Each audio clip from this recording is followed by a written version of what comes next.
and welcome to episode 232 of the FReality podcast. We like to bring it hot, even when you're not, or you've got a lot on your plate, like we do. Please, God, help me. Why didn't I use protection? Just kidding. Kids are great. Keep them in Gorilla Tag, eh? That's where they belong, up in the gorilla clouds. Yes, there's a cloud level now.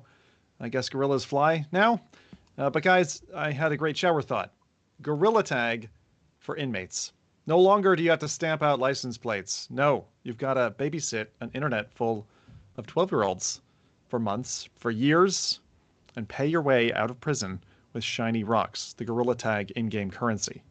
Tell me that won't stop rapists and murderers. They'll be sure to think twice before signing up to be a permanent babysitter. And honestly, I think it's the perfect pairing. Your average prison cell Joe is already working on his or her arms daily, press-ups, pull-ups, and the like, right? Gorilla Tag just balances all of that out. And so what I'm saying here, guys and girls, is that with brilliant policies and rehabilitation programs for all at FReality, we are running for president collectively. So use that number 2 pencil and put an X next to the FReality party next time you cast a ballot. Today, here's a few nibbles. Puppies are great, and all but dear audience, cats are where it's at, and this time Canon has our back. PlayStation lovers are full of emotions this week, having been spat on, knocked about, and strangled. Well, that, but in a postmodern design engineer kind of way. Robots are coming for our jobs, but also taking a load off at the local aquarium in the off hours. And just like humans, they get stuck in the gift shop. Who knew the little boxes of pretty gemstones save humanity?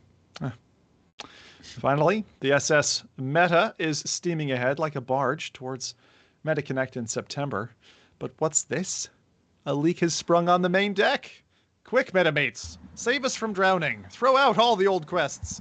And to bubble wrap this well-loved FedEx package and give old Wilson something to float home about, Jose's got a Burning Releases spotlight to settle the score with his premature stage exit from last episode. So smear your SPF 30 all over your VR headset, sit the F down, and buckle up. This FReality Airlines flight is about to get bumpy. Now, with that campaign manifesto out in the public domain, let's intro our political candidates. All right, well, you've heard the term uninvited guest, right? Well, this one keeps looking for social reassurance in all the wrong places. I'm talking dinosaur feces as best friends and horny druids who sleep with overweight badgers just to feel whole again. It's remarkable that Adams managed to come back from the great beyond. Someone summoned her, and here she is. We sent her earthquakes and hurricanes, but this foul beastie just won't stay dead. So why the hell not? Let's commune with a redhead. I don't like the fact that as soon as you said horny druids, I knew exactly who you were talking about. That shouldn't automatically be like, oh yeah, that's me. But that was, for those of you who don't know, I made a tweet. I finally started Baldur's Gate 3, so I made a tiefling druid. And I found out that badgers, or whatever animal you transform into, can actually sit on furniture and climb ladders and stuff. They actually made animations for these things, which I was pretty impressed by. But You never been to Ohio? What? You never been to Ohio? Badgers sit on All the time over furniture? here. Oh, The East Coast, yeah. It's quite normal over here. That sounds like taxidermy alley, you know? It's my favorite badger. Just sits out front with me when I have my tea. But yeah, no, I saw your tweet about your new addiction, and I'm just thinking, like, between Diablo 4, all the VR stuff you're doing, and Baldur's Gate, like, holy cow, it's like, that's practically single life. How are you even married still? Like, how does that work? well, I don't have kids, so that helps a lot. And I don't have puppies, so that, again, not a lot of time, but I don't know, with the Diablo season going on, that one went over pretty quickly, so I guess Baldur's Gate is my newest sort of obsession. But I am still doing stuff in VR. Like, I got to try a demo of the Seventh Guest VR, which I'd never played the old school, like, you know, the flat screen one, so went in not knowing any story, what to expect. But so I can't make a comparison to the flat screen one, but the VR one is gonna be, it's really cool. Like, it's so, the way that they used volumetric capture to bring the guests into the game looks cool, because because it's just video essentially. So it looks like they're in the mansion with you. Obviously, they're ghosts though, so they're kind of wispy. They're not completely solid, which works fine. But then even the puzzles are just so cool. I love when VR games take advantage of VR in their puzzles. Like it's not that spoilery, so I'll say this one anyway, but there's one where you have like 2 magic hats, and so you have to stick your hand in one hat and it goes out the other hat. And so that's how you're able to grab certain objects, is like, because there's like certain trap doors where pressure plates where if you stand on them, it closes. So if you put one hat there, you could just stick your hand through in order to get in places that you can't normally go. So just things like that. I'm like, that is so cool. Make more, like, I'm not a puzzle game person because I suck at them and my brain breaks most of the time when it comes to these. But these were creative and fun enough for VR where I'm like, you know what? I think I'm actually going to get this game. Like, and I don't even like puzzle games, but it is not scary. I thought you would play the original because you said, I think it was a past podcast, or maybe it was offline, that I saw you musing about 7th Guest, but that's like in flat game territory, that's really old, isn't it? Isn't it like mid-90s or something? Yeah. But I don't know. It's I can't compare on how well, but it's. I was wrong, Rowdy. They are fucking loud. That's a motorcycle. Good lord. That's funny. But I told you. Sorry. Yeah. God, where was I? So I can't compare on, unfortunately, like how it is with the old 90s version, but it's going to be, just in general, it's going to be a really cool VR puzzle game. And I was thinking about Jose, it doesn't seem scary. It's more, I would say it's more like Haunted Mansion scary, where it's like whimsical, like it's in a spooky old mansion, but it's not like Propagation Hotel, you know, where it's like. No, that's what I like. So I think, you know, it's something that you could handle. I like whimsical spooky. That's yeah. the perfect Like Haunted Mansion. Yeah. So I'm looking forward to it. I can't wait. I can't wait for it to come out. They only gave like a 15 or so minute look, and then you know it's one of those demos that stops you after, and I'm like, damn it. So, but I don't know. I'm actually gonna play a puzzle game. Yeah. The way that the characters are shown, I'm curious. Is it in any way volumetric, or is it? It is. They filmed them. I forget what studio it was, but you know, one of those studios that has like the 360 cameras. So when you're moving around these characters, you're seeing them from whatever angle, you know, they were shot in. And it's cool because when you have your little lantern thing and you light it over them, then the volumetricness kind of disappears. I mean, you can still see sort of like a black outline, but once your light isn't on them, that's when you can see their flesh. I don't know how to describe it. It's very hard to describe, but yes, it is volumetric capture. The reason I'm so excited for that, because we had previous games that worked really, really well that way. Like Abduction had like flat video, but kind of translucent image people. We also had it in Blade Runner. I think it was Memory Lab, which was really cool. But it's one of those things where, like, if you play a game like from the original Half-Life era, where when you turn your head, or if you move the mouse, right, things like rotate about an axis and you can tell that they're flat.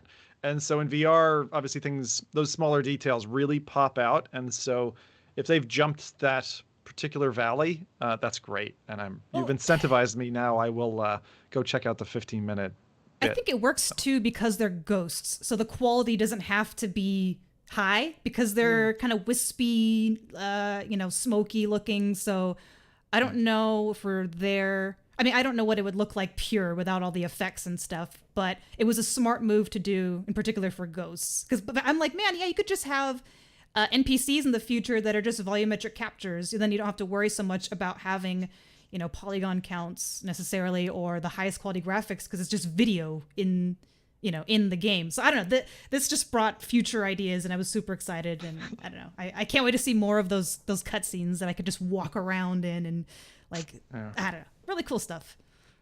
Well, it's nice to see you excited for it. I'm now excited for it, byproduct. And was that a creator-only snippet, or is that a public demo, the 15-minute? It was a creator-only snippet, yeah. But the game comes out October 19th, I want to say.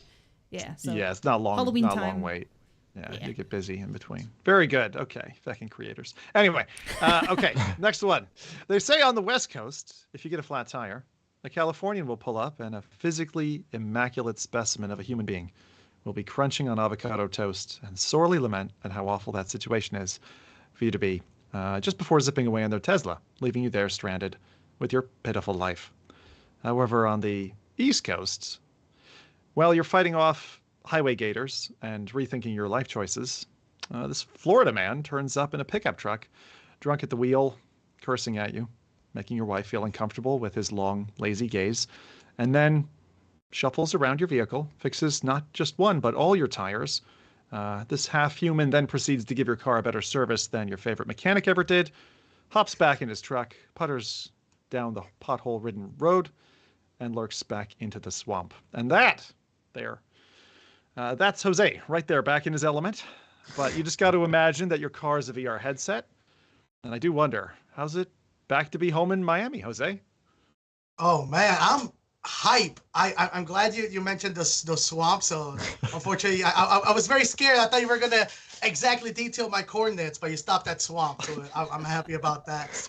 But nah, man, I'm super excited to be back. Like feeling the energy, the Miami, just just like Rowdy.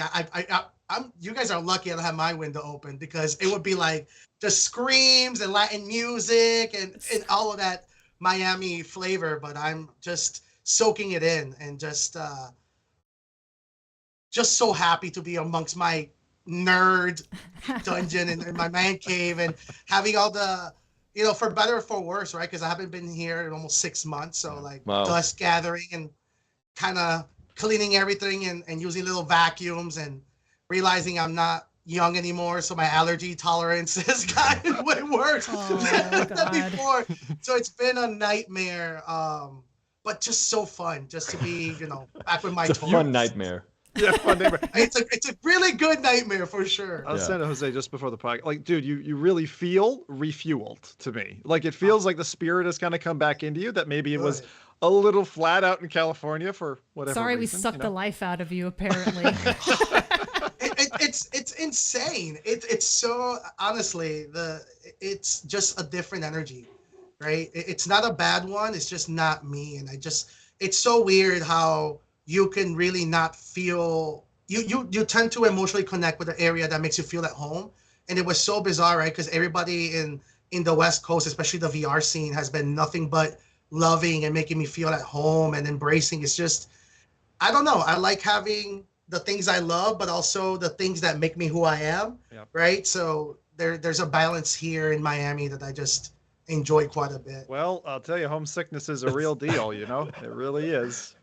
What you just said, like, I don't know if anybody knows, like, What We Do in the Shadows. Yes. It's like a British show, and it's about vampires. It's a British comedy show, and it's about different kind of vampires, and like, you have like, vampires that do whatever it can, but one of the types, like, they're all like regular vampires, that one of the types is an energy vampire. So it's just like someone who sucks the energy out of you. And yes, like, man, I feel like now that you've told me this, all of these like live in California then or something. Like, dude, you should watch the trailer from it. It's hilarious. Like, you have all these like truly Dracula types, and then there's like a guy in like a suit and like a regular kind of thing, and like he's an energy vampire. He just sucks the life out of you. It is brilliant. If California was a person, it would be 100% an energy vampire. It would be somebody who just want to be around with. There's nothing wrong with them. It's just it bums you out, man. It's just I'm a bummer.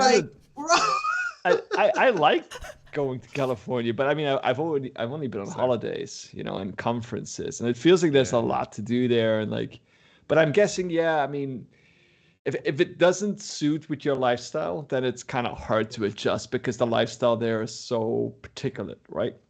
Mm-hmm. Yeah, but they are. Yeah. They're so different. The East and West Coast, so different, right? And for those who are listening from a different country, like two of us here in Canada, right? We are, of course, referring to the United States. Just to clear that up, I assumed that coming in. So. Jose, any highlights from your trip back home? Any critters that were there? Alligator under the bed? Anything like that? Any of those stories you want to share before we? I think spatial displays. Honestly, you guys talked about them last week, last podcast with the Rokid X-Real. I think has been a weird passion of mine that has woken up, which is figuring out how to deal with displays rather than having a hold-on VR, XR headset. That's kind of been something I've been really passionate about, especially on an airplane, being able to look at sensitive financial files and kind of starting to unlock these use cases. I literally hit the ground running just a few days ago. It was Novo Bank, which is a huge bank here in Miami, through like a founders event where we had a lot of small, medium companies, and none of these companies were VR or XR or technology oriented. So being able for me to be the only tech company in their, what it looks like in their banking family, to be able to get them in XR headsets and getting people that are florists or kind of businesses that don't even think about spatial computing and unlocking the realities of being able to look at sensitive finances. Or I had one guy who's a chiropractor who there are HIPAA regulations, and being able to see these glasses as almost HIPAA compliant, right? Because there's no software, there's no, which has opened up something in my perspective, right? We talk about all these amazing tools and software like Immersed, right? Where at the end of the day, they're rebroadcasting your screen to a headset. So there's a lot of guidelines and policies that you won't be able to get this software in environments where a spatial wired display bypasses all that, right? It's a physical device. What is HIPAA or HEPA? What is that? HIPAA, it's medical secrecy. It's a compliance that you have to adhere to. Essentially, no sensitive information can be looked at if you're not, unless you're legally allowed to, let's say, for example, like an x-ray scan. You don't want somebody next to you on a flight being able to see somebody's name and see a diagnosis or something. It's also like it's compliance basically. Like it's for software, for example, that there's a track record of like the steps that have happened, and like it's kind of like accountability, I would say. That's something that is probably in there as well. We're just going to pause here a second. I saw Adam's face drop. So, Adam? Yes. Thank you so much to Resolve VR, you crazy, crazy, crazy person who just did a, what is it? Oh, the YouTube man. is called a super chat now, right? Of 50 American USD. That is insane. You are a crazy person. You put up with all of our this and Zim's whatever that is. Whatever this is.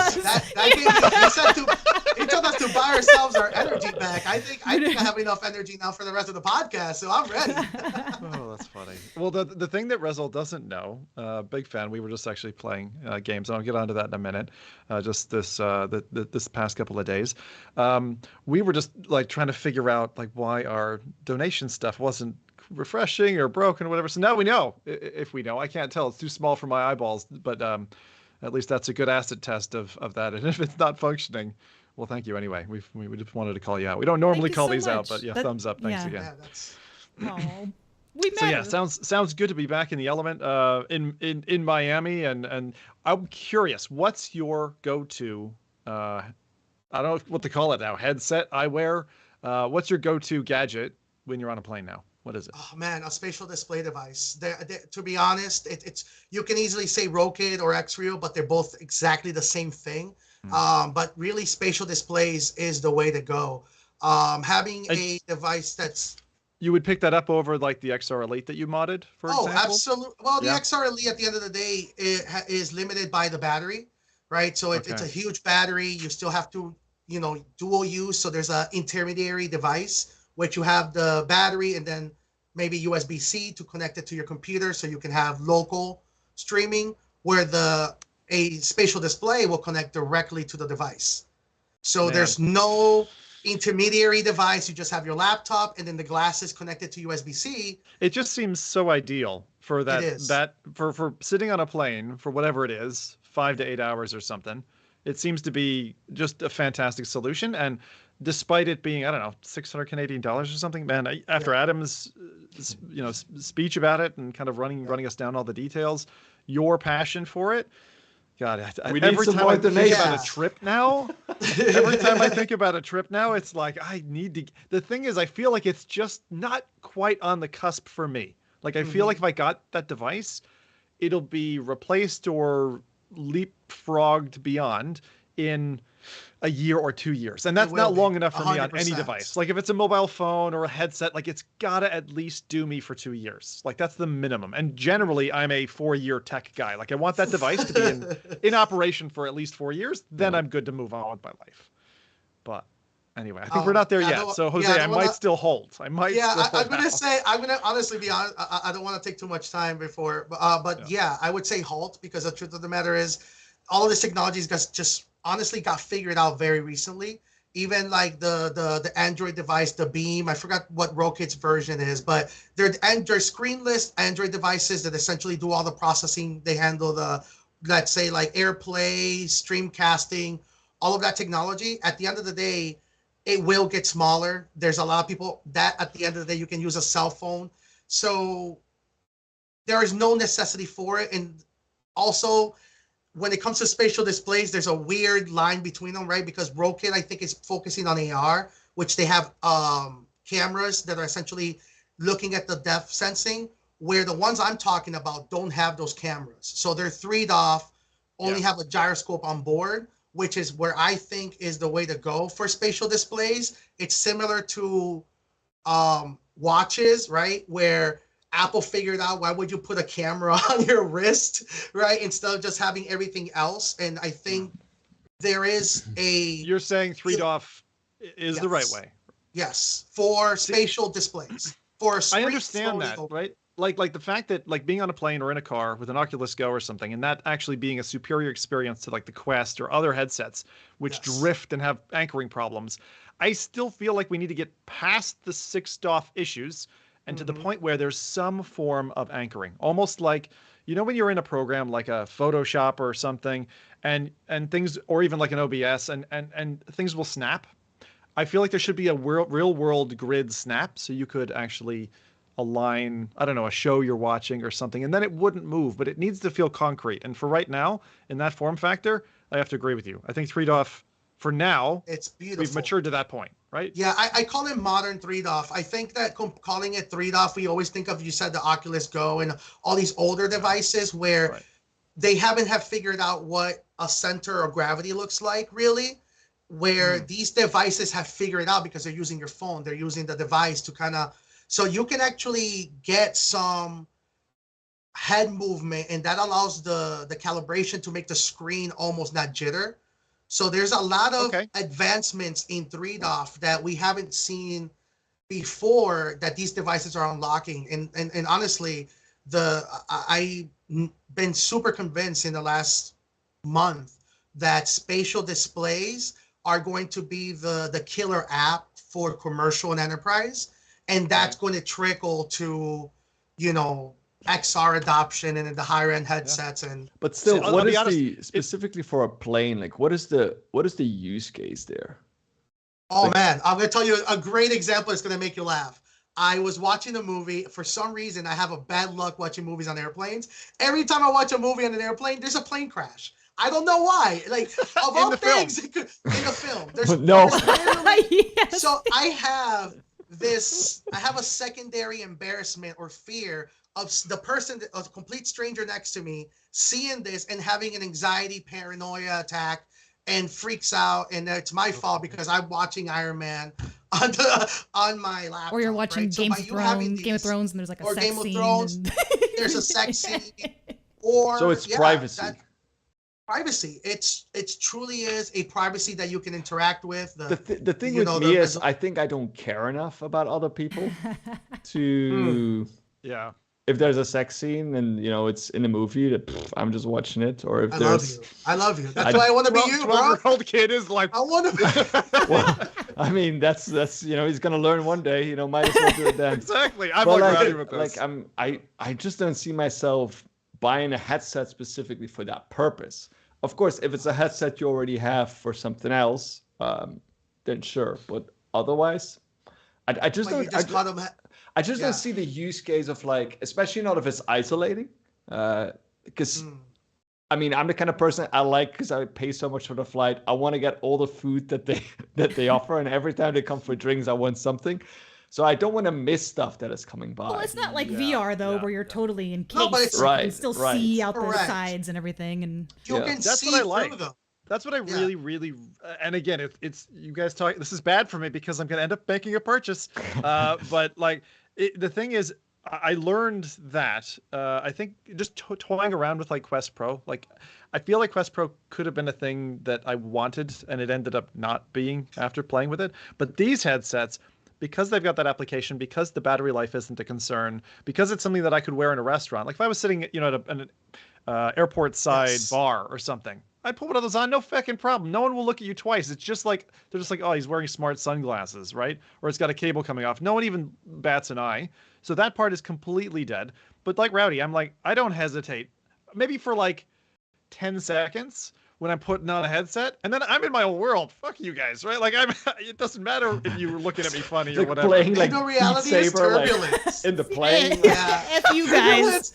I'm having fun. totally done that. Turbulence is a Doesn't real work. thing, right? If you're wearing a Quest 2, like a bulky, even the XR Elite, it's still quite bulky in the It's forehead noticeable. area. So It's noticeable. yeah, so turbulence, you know, you hit the front seat in the seat in front of you, you're gonna have a really bad time no matter. So these are sunglasses form factors. So weirdly enough, you can see through them. Nobody can see the display you're looking at. You can still make eye contact. You still have the display in front of you, so you can watch the movie. You get the privacy. The audio, though, isn't it? Like if there's really heavy, you know, scene, you're gonna. Yeah, they can hear But I it. mean, They you can can, definitely Yeah, I hear was it. you gonna can pair say. something else with it. Like, you know, I use Bluetooth, earbuds because yeah, for I don't have it come out of the speakers that are built into the Rokid if I'm in public. Okay, that's smart. Yeah. That's smart. And I also would the definitely price, find it right? worse if it was like a sex scene that everyone could see on the TV, or it's like, you know, I'm only watching hear this it. device that nobody can see, and you hear the sex going on. I would definitely find that worse, because everybody would be like, "What's that guy doing? Like, does he know he's not wearing earphones?" I would find that worse. I want to see a film crew do exactly that with some hidden cameras. Someone gets They've on, done that. you know, has They've the done that awkward with moment. the what was it, like Absolutely. there was a headset, but it was like sponsored by Tinder. I see this guy like sitting there. He's like Oh, swiping no. left and swiping right. God. It's all of the yeah, nose. no. All right. Well, we're now 30 minutes into the show. We're only 2 intros deep, so we better We're doing keep great. moving. Otherwise, we'll be here until Let's do it. 2024. So, too smart for his own good, and they actually let him back in. Canada's been missing our walking Dewey Decimal System. This dude just doesn't feel right away from his plants and all that photosynthesis. So let's put him on the spot, give him some light. It's the one guy on the FReality podcast who IRL knows how to put up a fight. Welcome home, Rowdy. But for another person who's welcome home, you know, we got two people who were transplanted for a time. There you go. Crazy these past couple of months. The amount of traveling that I've done, been associated with a move that I've been doing. We've actually moved out of Montreal and we moved to Calgary. So that's the big kind of move that we've been doing in the past couple of months. And we've been visiting some family, been all around. So it's been nice to be out, but it's also very good to be back. So I'm very, very happy about that. Yeah, for sure. Does Canada, even Calgary, given it's kind of new to you, does it feel like home now? Like does it feel like coming home, or is it still? I mean, kind of, this is feels like a definitely new new. Yeah, it definitely feels new. But you know, it's you're starting to get to know Canadian culture and getting to know how everything works here. It's definitely different from Europe, you know, from where we come from, but it's still close enough for me to feel comfortable, I think. So it's kind of nice. Yeah, I like it. refreshing new mission and all that. Very good. Any highlights this For week? sure.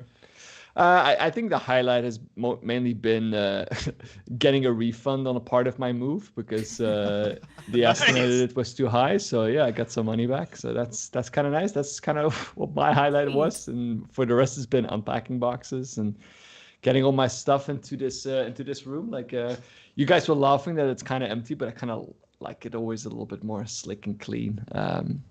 There's still gonna probably come an office in the back here, so that we both have an office here. But for the rest, I'm thinking I'm gonna try and keep it nice.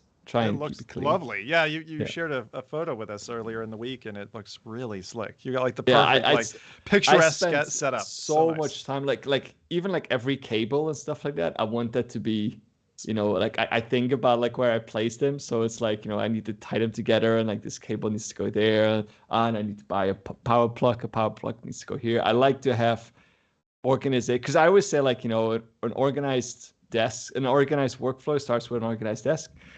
So I like to have, like, when I enter here, it needs to be like everything needs to be in its own spot and its own place, and a little bit OCD in that kind of regard, I guess, but like or a little bit autistic even in that regard. Like I need to have everything like proper before I can start working, because that just makes my life or my work easier. Yeah. That's funny that you mentioned that. That's actually very similar with me. I can't really work easily in like an untidy environment, and when you're with kids and oh my god, yeah. So it's like a must-have. It's a prerequisite. Like get everything in place, and then the work begins. Yeah. So with that, I want to welcome back Rowdy and Jose to your home spots, and hopefully California doesn't break off and float into the ocean for Adam. So there you go. Thanks. And me too. They've been trying for a while. Right. Well, dear viewers, thanks again for making it back here live. I love reading your remarks back after the show. Keep us zoned in on how you're getting on and how you feel today. Are we winning, son, or is this just some kind of rubbish play? So my highlight this week is one I didn't expect to hit so hard. Zim went and disappeared into No Man's Sky, which just got the Echoes release, which is an update that brought about a few different things, but it was feels like a brand new game on PSVR 2. I mean, it is transformational, and like after the first play session, immediately brought the game from for me a consider to a buy verdict, absolutely. And I would go so far as to say that this is now top 3 in the PSVR 2 experiences, along with GT7 and Resident Evil 8. I would probably put this either in position 2 or 3. I haven't decided that yet. But I think that you could reasonably buy a PSVR 2 setup just to play No Man's Sky, in the same way that you might for GT7 or for Resident Evil. This was an awesome experience. So first I'm going to tell you a little bit about what happened when I played, and then really what makes it different, which is actually the eye tracking and the foveated rendering that enhances that experience. So the first impression I had going in was that everything was, whereas before it's been blurry AF and kind of frustrating to me, now close details, far details, like a palm tree in the distance, a moon in the sky, everything's sharp. Now, not every texture in the game is maximum resolution. So for example, if you hold your gloved hands in front of you, you'll notice that they're, it's some lower texture resolution, but you're seeing it. And the social screen, for example, if you're watching streams or videos back, are a good step worse than what you see in headset. Maybe a 2 or 3 factor, because the color temperature, the sharpness, the fact that it doesn't feel like you're wearing a headset at most times when you're playing. It feels like you're using your real life eyes to look at the objects in game, transport you onto that alien planet that you're standing on. And now the richness of what the developers have put into No Man's Sky through so many successful add-ons and continue to do so, this is it. This is the turning point. This is the moment when you're supposed to go and pick up this game if you haven't already and dive in. It is awesome. I mean, awesome. This is, and Rowdy knows me well for this after so many years. I don't say this lightly. This is I think, my next Skyrim, because it felt like I was on vacation. So are you going to be doing this more often? Because I watched 100%. Probably like 60% of the stream. But I've always liked the Skyrim stream, so I'm looking forward to seeing this happen more often as well. This is going to be a regular staple for people who don't know, like if Zim does like when Zim plays Skyrim, he doesn't play Skyrim at all. He goes on holiday. Like, he's not joking when he's saying I'm going on holiday. He's just going in there and he just like goes from place to place and he sees like different things. It's like he's doing like a city trip. But he doesn't do any of the quests. He doesn't do any of the main mission or something like that. Have you ever finished Skyrim? You did it in the end, right? I finally did. Yeah, it took me 5 years. Yeah, it took me 5 years to get there. Man, it's changed This is so going to take much. me way longer. Yeah. It's been a long time since I played No Man's Sky. I think I came have to back try it. after Same. they did, the redo after they had all of the harsh criticism when it first came out. But this doesn't even look like the same game. I'm like, oh man, I really gotta jump it's in. crazy. No. Yep. And the amount of stuff, the thing is, I'll just put it this way, the cool shit factor is through the roof. Like, yes, there's still some janky bits and little, things like some lighting that doesn't quite, it flickers or whatever. But like the eye tracking works great. And like, I've never seen No Man's Sky work without hitching. Like even the main menu, it maybe hiccuped like once, but that star field that's coming at you, and I'm using that word very intentionally here, that star field that's coming at you when you're loading up, which I always thought was a horrendous design because all it was doing most of the times was going like like coming at you, just chugging, and I'm like, why are you putting this as your intro? No, Adam, no clipping that.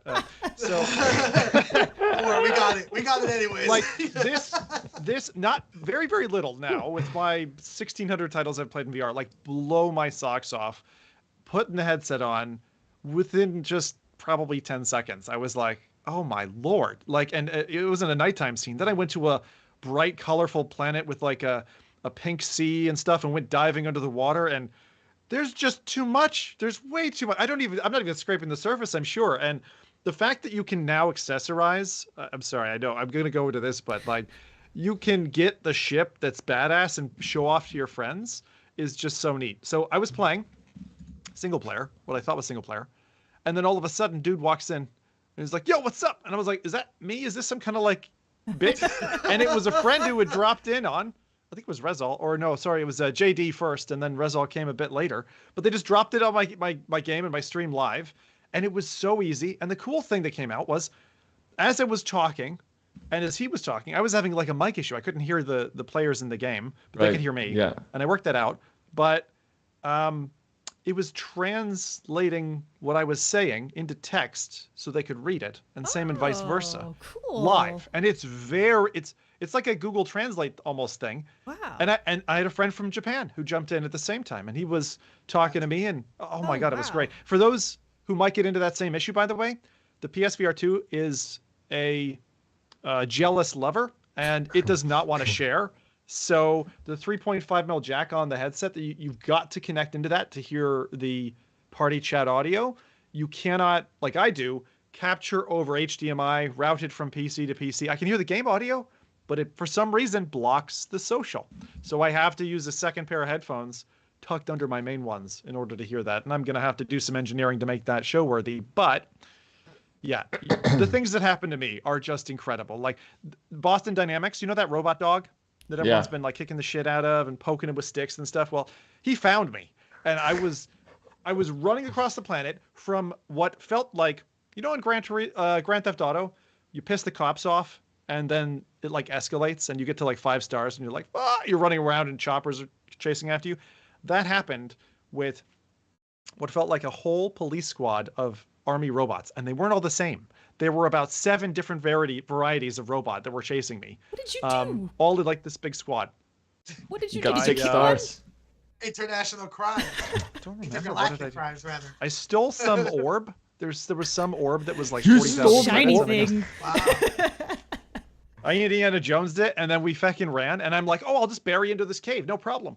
And this dog robot burrowed through the level, through the fucking like probably 40 meters of soil, to surprise me, and comes after me with this like red light. It felt like From Other Suns, where the alien comes out of the woodwork, and you go, I freaked out, I screamed, I ran. It felt amazing, amazing. So like, there's that, and then as I said, like one of the dudes flew in on what looked like a Batmobile ship.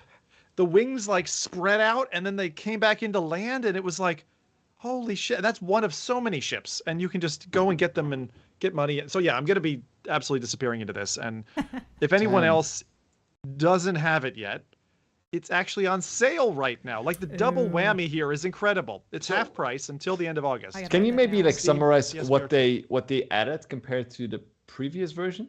Yeah, that's what I'm having. I want to know. So the main thing that changed since I last dipped in, because they launched on PSVR 2. Actually, it's about 5 releases long is my story with No Man's Sky, and I'll just summarize that very quickly.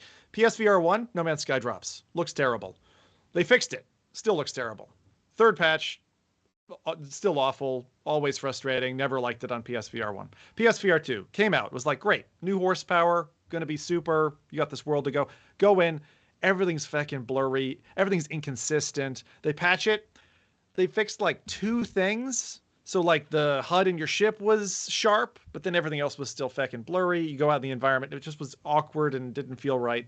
It felt bad. It was definitely not a game I would recommend to purchase at that point, but there was all this loads of content. What they added in Echoes, an extension of previous stories, I think it was Interception, was the last kind of VR patch. So they brought about, there's a specific software engineer called Martin Griffiths who spent 6 months to permit dynamic foveated rendering, leveraging the PSVR 2 eye tracking in headset. So what's happening, it's very visible now if you watch someone playing it live, just the center bit of your focus with your eyeballs is in focus and everything else gets deprioritized and so doesn't have to render. And that allows it to run at frame rate. So it's super silky smooth. And it looks great in the headset because of the brightness of the OLED panel. And the OLED, it just changes the game entirely because of that. So now everything in the game feels consistently presented. And the only remaining gripe that I would have would be, as a purist in VR who doesn't like HUD very much, and No Man's Sky is a game where you rely on the HUD, you have to go through like a 4-click process to go into the menu, disable the HUD if you want it to be pretty, and then you come back out again. So they have a scanning visor in No Man's Sky, and I'll try to summarize and come off this topic quickly. On the headset, when you click a button, you get to scan and get extra data about everything in front of you. And I think all they need to do is just give us a HUD toggle on the other side of the head. So just raise your hand, grip, like you're turning on a flashlight, right? I would love that, and I've asked the engineer for that. But yeah, absolutely, this guy Martin spent a bunch of time, no doubt others in the team as well. So it's less about the add-ons in terms of story and elements, because those have been sprinkling out with the updates on No Man's Sky. If you go to their updates page and you read through the patch notes of what No Man's Sky has, they've got about 20 releases. Each of them has brought different things: Goliaths, mechs, living space vehicles, landers, all kinds of stuff. And now VR has caught up. It's the perfect time to get into this. And absolutely, it is, as I said, system seller, VR class. Wow. Sony should think about bundling PlayStation VRs with this now. That would be a very full circle if they bundle it, because I'd love they pulled it from the store Right. originally. Yeah. So that would be incredible, because I remember I forgot his name. Was it Mark Cerny? No, it was the president of Sony who threw No Man's Sky under the bus. They were like, yeah, the game wasn't ready or something like that. So it was the first game to get pulled from the store on modern consoles. Didn't Cyberpunk then follow in its tracks sometime later? Mhm. Yep. Yeah, because of all the refunds. Yeah. So, No Man's Sky. You all are now obliged to go and try that, specifically in PSVR 2. Now, there are some improvements as well if you own it on Switch, for example. And on PC, they had a previous patch which helped PC rendering. And I think they used things like the DLSS and various options to help performance. I actually played... This is how cool the game is. I had my daughter playing it, who was thrilled, for like 2 hours yesterday. I was in my Quest with virtual desktop to my PC to see what side-by-side was like. And yeah, I mean, PSVR 2 is, to me, hands down, the way to play No Man's Sky now. Like, it's so much better. So yeah, try it out. I want to hear back from you about it. That's your homework for the month. And with that, let's go ahead into the newsreel. Finally, 45 minutes into the intros and highlights. So before we get into anything else, I need to first mourn a dying star.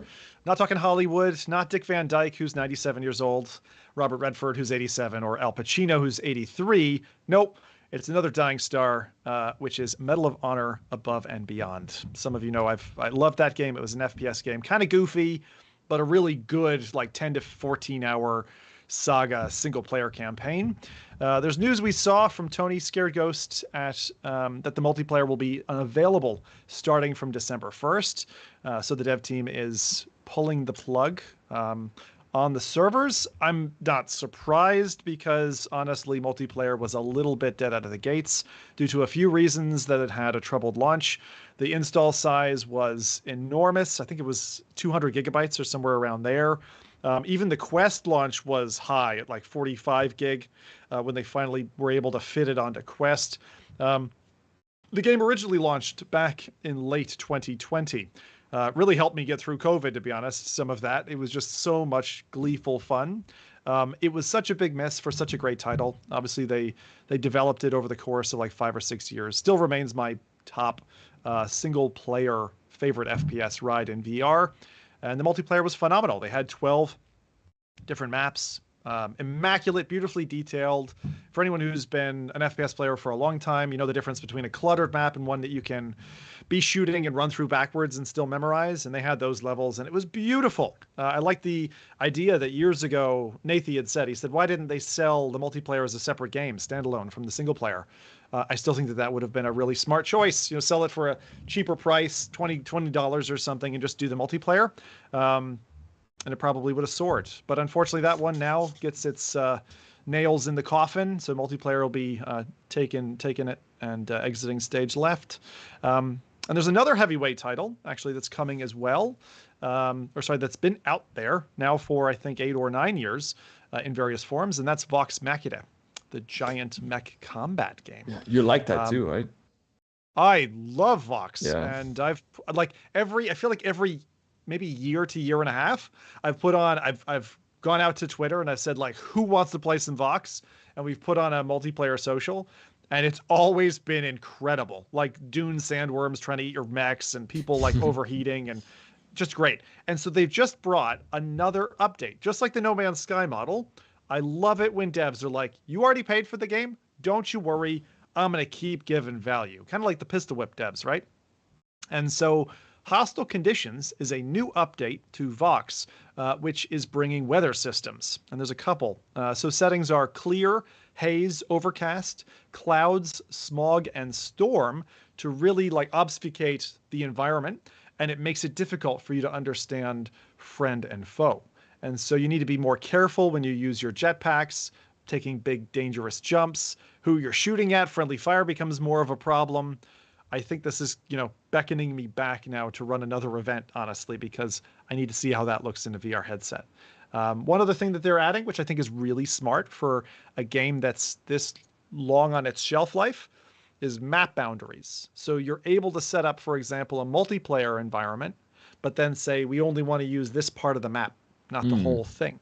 So that you're able to have a more intense, smaller form factor game. And to some extent, almost puts map customization into the hands of the player, because then you can say, this quadrant of the map is really cool. Let's fight over here.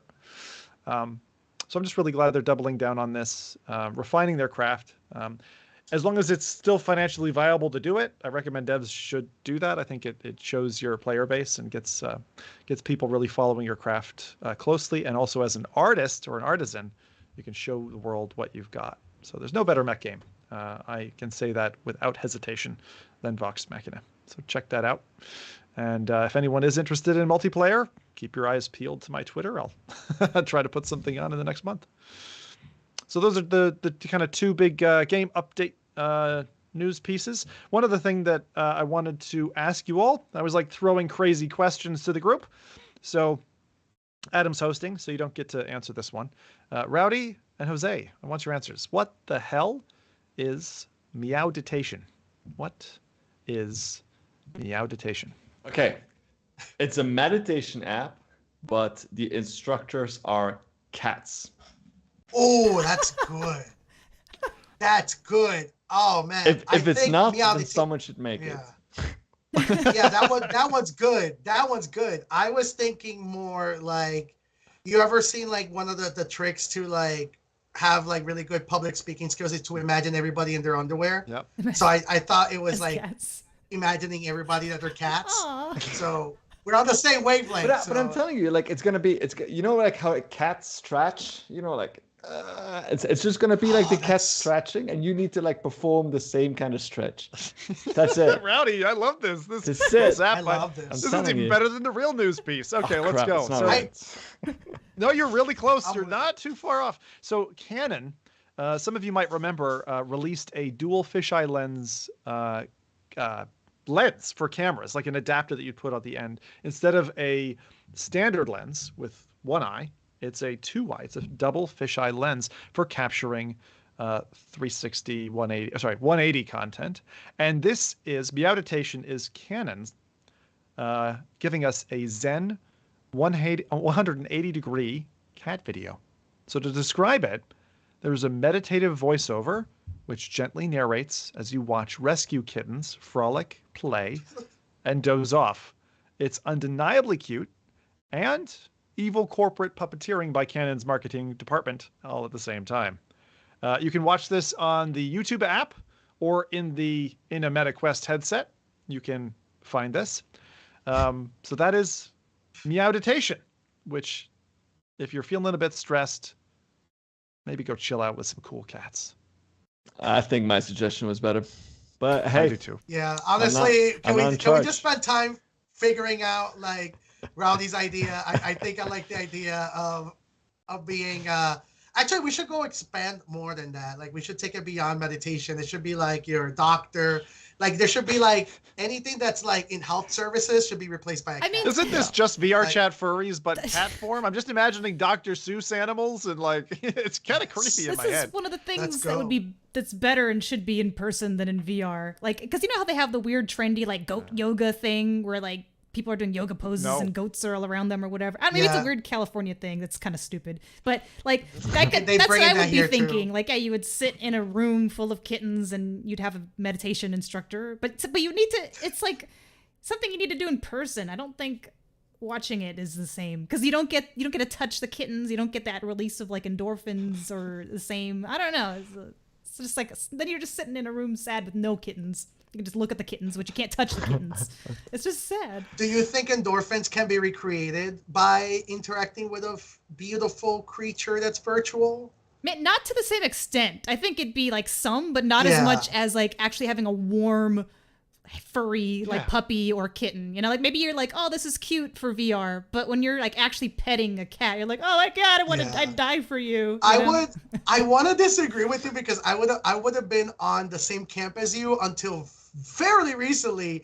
I don't know if you guys have played the Hogwarts. I think it's called Hogwarts Legacy. It's a Harry Potter game. Yep. But there is I don't know what they're called, but they introduce beasts and mythical creatures. And the first creature they introduce you and you have to like fluff it and feed it. It's like this little furry ball that was like a cat. And to be honest with you, the moment I saw that little furry creature, I bonded with it and I'm willing to die for it. I guess if it's something that you can't, that's not a real animal. Like, you know, if it's like a cat in VR versus a cat in real life, or if you have like a griffin, you're never going to meet a real one to pet. You know, as someone who's going through this right now with little creatures, I mean, there are disadvantages to the real life things, right? Poop. Disadvantages damage. Are probably, you know, the mess that they cause all over the place. Yeah, you can have like cable damage and all that kind of thing. But the advantages are, I mean, with our little puppy, I get to see my 3-year-old run screaming down the hallway as a puppy goes with gnarling sharp teeth and takes down my 3-year-old and goes for the jugular. Like that is just, it's like a Jurassic Park that you don't get at another time of your life. So that's really fun. I did think that in chat there was a hilarious little mention here I have to mention again. I think I called out Mad Hatter last time, so you're on for a winner, Hatter. Does the kitten thing have manual reloading and gun customization? That's a very pulse this week, isn't it? Yeah, that's very topical. So also, good on you. Maybe a quick note. I think that we're indeed, because I saw it in chat up here as well, like endorphins are more related to like activities. It's more like related to physical activity, like exercise or stimulative activities. I'm sure I got them wrong. Well, I think it's oxytocin indeed that is related to social bonding, especially in the period after childbirth. Yeah. One of the happy hormones. I don't know. All right, cat people. Well, here you go. Well, okay. Next up, right? Again, scraping Reddit for the best. This is my pick of the week. So, if you're a fan of kayak VR, but always felt held back from going for a dip in the ocean, well, there's a new experience that's just on the horizon. It's a new game called Subside, and it's on its way and looks absolutely stunning. There's a short video demonstration of Subside's ocean visuals, which feel like a massive upgrade from an older title called Ocean Rift that we enjoyed back in the day, stroking eels and like floating around in the murky depths with manta rays. The graphics showcase is really impressive, particularly in the fluid water, like better than Subnautica level at the best that it could do. Really impressive lighting and plant life undersea, as well as a kind of trophy hunter HUD that appears momentarily in view when you come across an object, like a collectible. This is the power of Unreal Engine 4 coming through here. And most impressive, this is a solo dev, right, that's doing this. So the developer is referred to as A2B, and on Reddit, posted under username KennaB, said the game won't be a huge game, but there will be a couple of environments to unlock and explore, stuff to find, and each environment will have night mode too, if you're brave enough for that. Because volumetric water is scary enough. Volumetric nighttime water, that's another thing. Jose's shaking his head here. You like the water, Jose? No, I'm good. I'm good. I volume anything like the thing about volumetric is that you just said yourself, like dark volumetric water is terrifying. It reminds me of The Ring. If you guys ever seen that scary movie where like the girl comes out of the well, yeah, no, I'm good. Wow, this looks so cool, this just like screams like, get hired by Subnautica and actually make a VR game. Yeah. Yeah. Like it's I the agree. VR experience in Subnautica. I mean, I wasn't the biggest of fans, but like seeing this, like, man, that'd be drink amazing. it. Like it looks so clean. I just want to drink the ocean Jesus. and with salt water.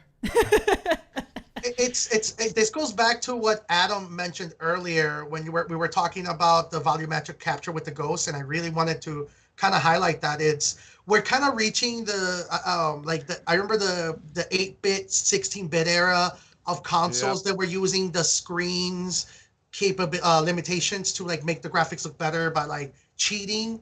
So we're starting to see that now with VR development, where one developer is kind of figuring out, hey, what exactly does a player actually interact with and where to enhance the graphics, where we're going to end up rendering, weirdly enough, foveated rendering, those kind of tricks that we're seeing on PSVR 2, for example, we're going to see them rendered useless, because when you think about it, we're just using eye tracking to anchor in center of gravity to know what you're looking at. You don't need to be tracking the eyes to know what you're staring at, since you already have a device physically detecting the movement, like the gyroscope. So we're going to start seeing all these weird trickeries kind of evolve, and I love seeing. You mean just making it look better and better? And we're so close. We're closing in on this, and I don't know if it's diminishing returns. Like, is it going to be 20 years from now? It's still going to look like not there yet.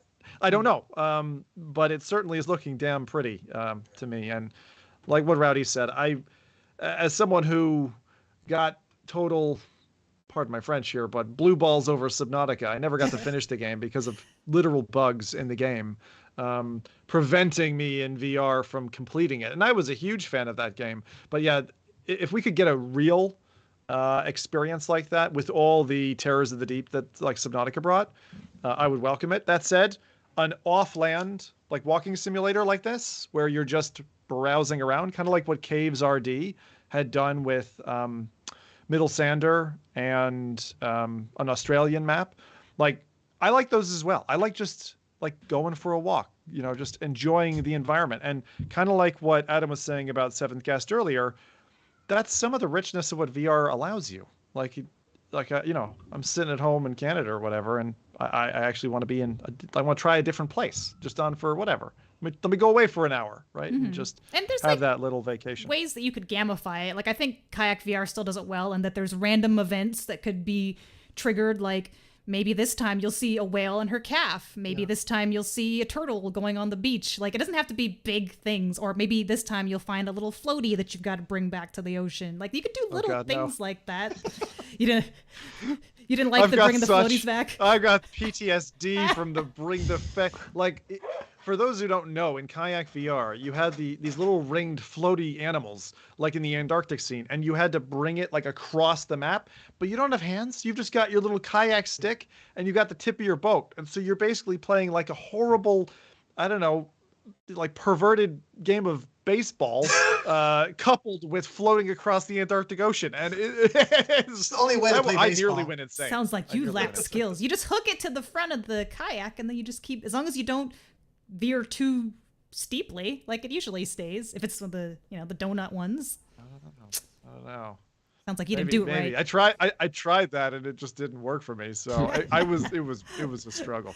Anyway, a lot of things for me are a struggle. So speaking of struggles, we previously covered a few things, including the Access controller by Sony, which was designed to bring accessibility to the PS5 for those with disabilities and the like, and different needs for your controller schema. Recently, we got a price and more details on another peripheral, the PlayStation Portal. Bringing this up in part because we had the Pimax Portal launch recently, and we had Facebook's Portal recently. Yeah, so like, this is another portal, right? And people can't stay away from portals. Why can't we? Or why are we sticking to the same name? It's getting very confusing, and it doesn't help that it's also Pimax PlayStation Portal. Do you remember the original tagline for Portal, the Valve game? Like, now you're thinking we're portals. Like, that's literally what I keep thinking when I see all these companies. And everyone seems to not do so well. Well, this is a streaming handheld, which relies on the PS5 for in-home processing. So in other words, you need a PS5 buzzing away, rendering the game. Streams did the thing. It's a pretty nice looking little gadget, but this is where the brakes get thrown on. There's no 3.5mm jack. There's no Bluetooth. You've got to go with proprietary audio to connect to this thing. I don't know who in hell designed that. That is such a terrible design decision. Aside from that, there's this cute little diagram, which I know Adam just flashed on screen, that shows the differences between the PlayStation Portal, and like a Switch Lite, or even like a Steam Deck, right? If you're willing to splash more cash out for your handheld. But it's really interesting to see the value proposition when you compare side by side, and just think about, okay, well, I've got to get this thing for $200, and then I've got to get, specialized kind of ear equipment for more than that. And it's not going to be wired, so both of them are going to need charges. But if you're looking for an in-home, high-quality streaming handheld, and you are willing to invest in Sony's proprietary audio, then I guess it's for you. But I was hoping this would be really cool because the remote play option, when you can remote into the PS5, even from, like, I did it from, I don't know, a couple hundred miles away, and it was immaculate. It was perfect. I was playing Astrobot from Grandma's house. I was really hopeful for this device, and now I think it's unfortunately dreams shattered. So unlike the Access controller, which I think is really cool, really well thought out, this doesn't seem so hot. So I don't know. Hopefully there's some way they can engineer their way out of this solution. But right now for me, I kind of wanted to say you're probably going to want to steer clear of that one. Oh, man. If you look excited. at it and you're a gadget head. Oh man, I'm looking at that comparison, and I think it's so I get it, but it's so unfortunately accidentally disingenuous because we're seeing, I've spoken about this a lot, and it's something I'm very passionate about, which is spectrums in wireless, right? This is not a remote play device. This is a screen replacement that's using wireless technology. There's a reason why remote play is not even being looked at right now. This is actually streaming locally using the actual chipset that's built into your PS5 to connect to the router. It's using all of that bandwidth to stream directly to the portal. So you're getting actually 120 frames uncompressed graphical fidelity, no latency. The reason they're not using Bluetooth is the reason why Bluetooth isn't recommended for VR headsets. There is a limitation of hardware and latency that comes with real-time processing. We can speak about this for hours, but the truth, the real issue here is the big wireless dogs. We're talking about Cisco and Linksys. This is a limitation that's being built so high up the chain that unfortunately this is the only way that we're going to see this. The Nintendo Wii U was the first device that kind of broke this conversation where they untethered the cables. Intel has been trying to do this for years, and a lot of networking companies are building fake restrictions for this to not be a reality, so they have to pay licensing. So that's where the PS Portal comes into play. It's really crazy stuff, like when you think about it at a very high level, but this is not the same device as the Switch. It's just comparing them for the at-home consumer, yeah. Jose, and I'm really glad you touched on that and the Bluetooth side, because one of the things that really irritated me when Quest launched, I was like, guys, how can you not have? And I looked into this with, I forget it's called LLM or no, not LLM. What's it called? The low latency Bluetooth aptX is what I was thinking about. aptX along with Bluetooth, I think it was revision 6 or something. Like, there are standards, and I'm not trying to go too technical here, but there are technical limitations in terms of how latency is dealt with in situations that make sense for media consumption where, for example, say you're watching a Netflix TV show on your tablet, and the tablet can delay the audio enough to then be in sync, so the video and what you're hearing is a delay. When you're dealing with real-time processing in like a Quest 2, for example, or Quest 3 coming up, and your head's moving around in that spatial environment, and the audio's got to be perfect in 3D. Like, unfortunately, the actual protocol isn't up to scratch, isn't compatible. And I think what you're saying is they're sidestepping that with this device. My only concern then is, why is the answer is probably just price, but why aren't they selling this for $300, but having the earbuds that you need for it in the box? Like, why would you sell a device that literally ships like with no audio? I agree with. Yeah. That's the part that I find as an audio guy. I mean, my son will play a tablet with no audio playing. That is never me. I am audio always. If it's muted or the audio's fecked, I can't play it. And if you listen to a podcast and the audio's screwed up, you're going to stop listening to it, right? And that's my concern with this, my reservation with this. I fully agree. There is a reality commercial, right? The subsidy prices and all of that stuff that they're going to find a way to excuse it. But the truth is that if they would have given, they would have never been able to pair this with, like, say, cheap earbuds, right? Because the earbuds will have to require an audio processor for spatial audio, right? This is a parody.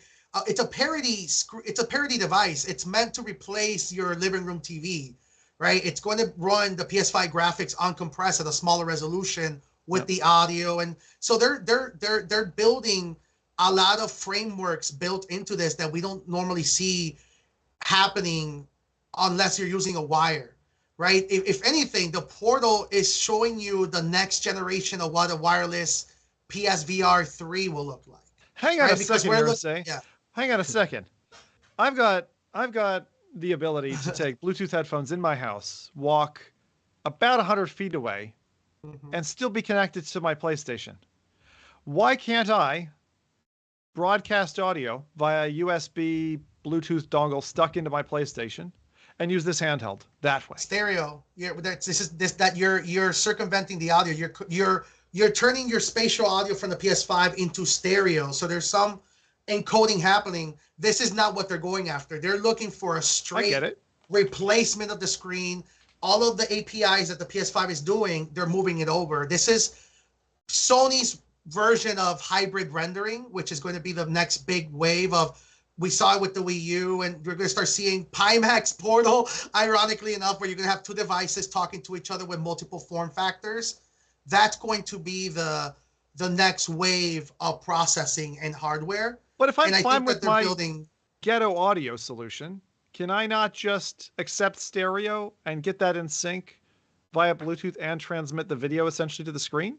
I think so. I agree with you. I know what you're saying, right? Yeah. So there's still this exciting, because you're fighting the engineer side where you're saying, I've still got this kind of exciting audio evolution. And trust me, this is going to a VR connection here, guys. I have a couple things.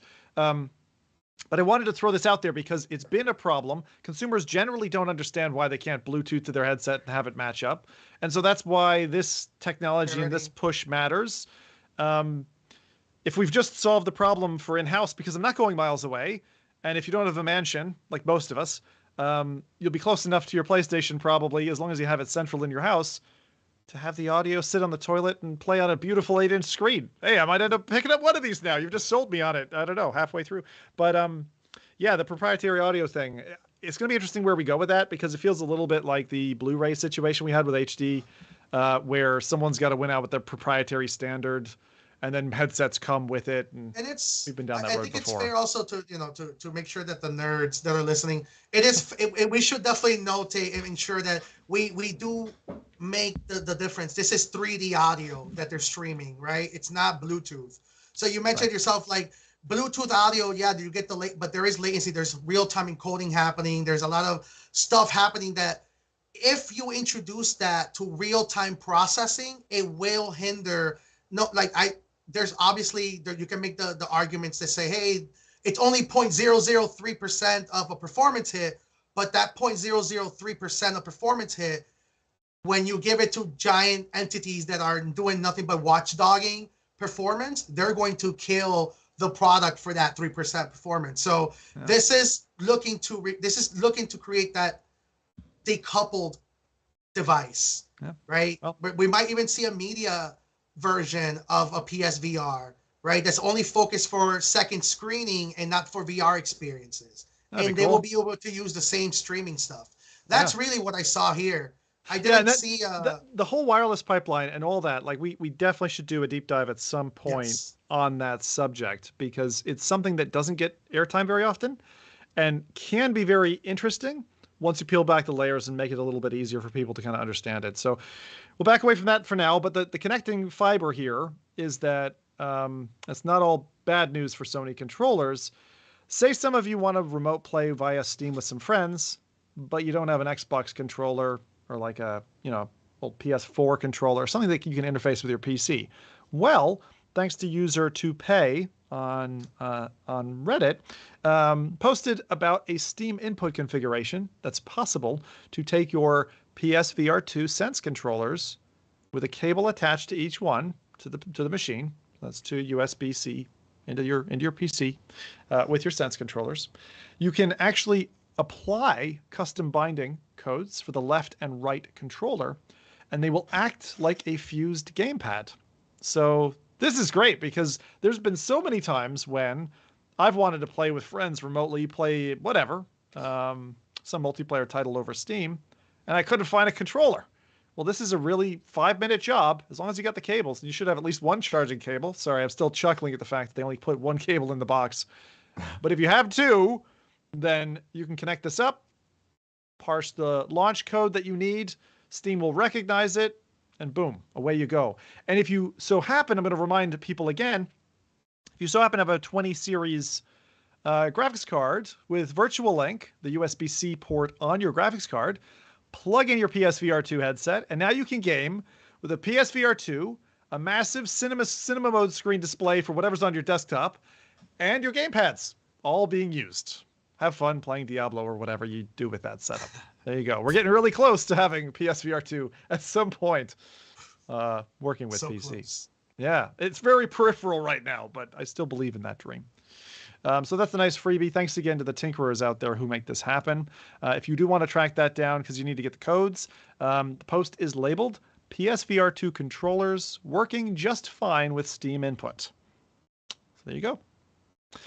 Nice. Next up, a little bit about robots. All right. So who here has ever explored the stunning world of District Roboto in VRChat? Any of you? Any of you seen that one? I have not.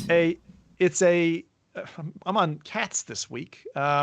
It's a, you remember Stray, the popular cat video game, right? From, I don't know, last year, maybe earlier this year. I don't know. Time's going quickly.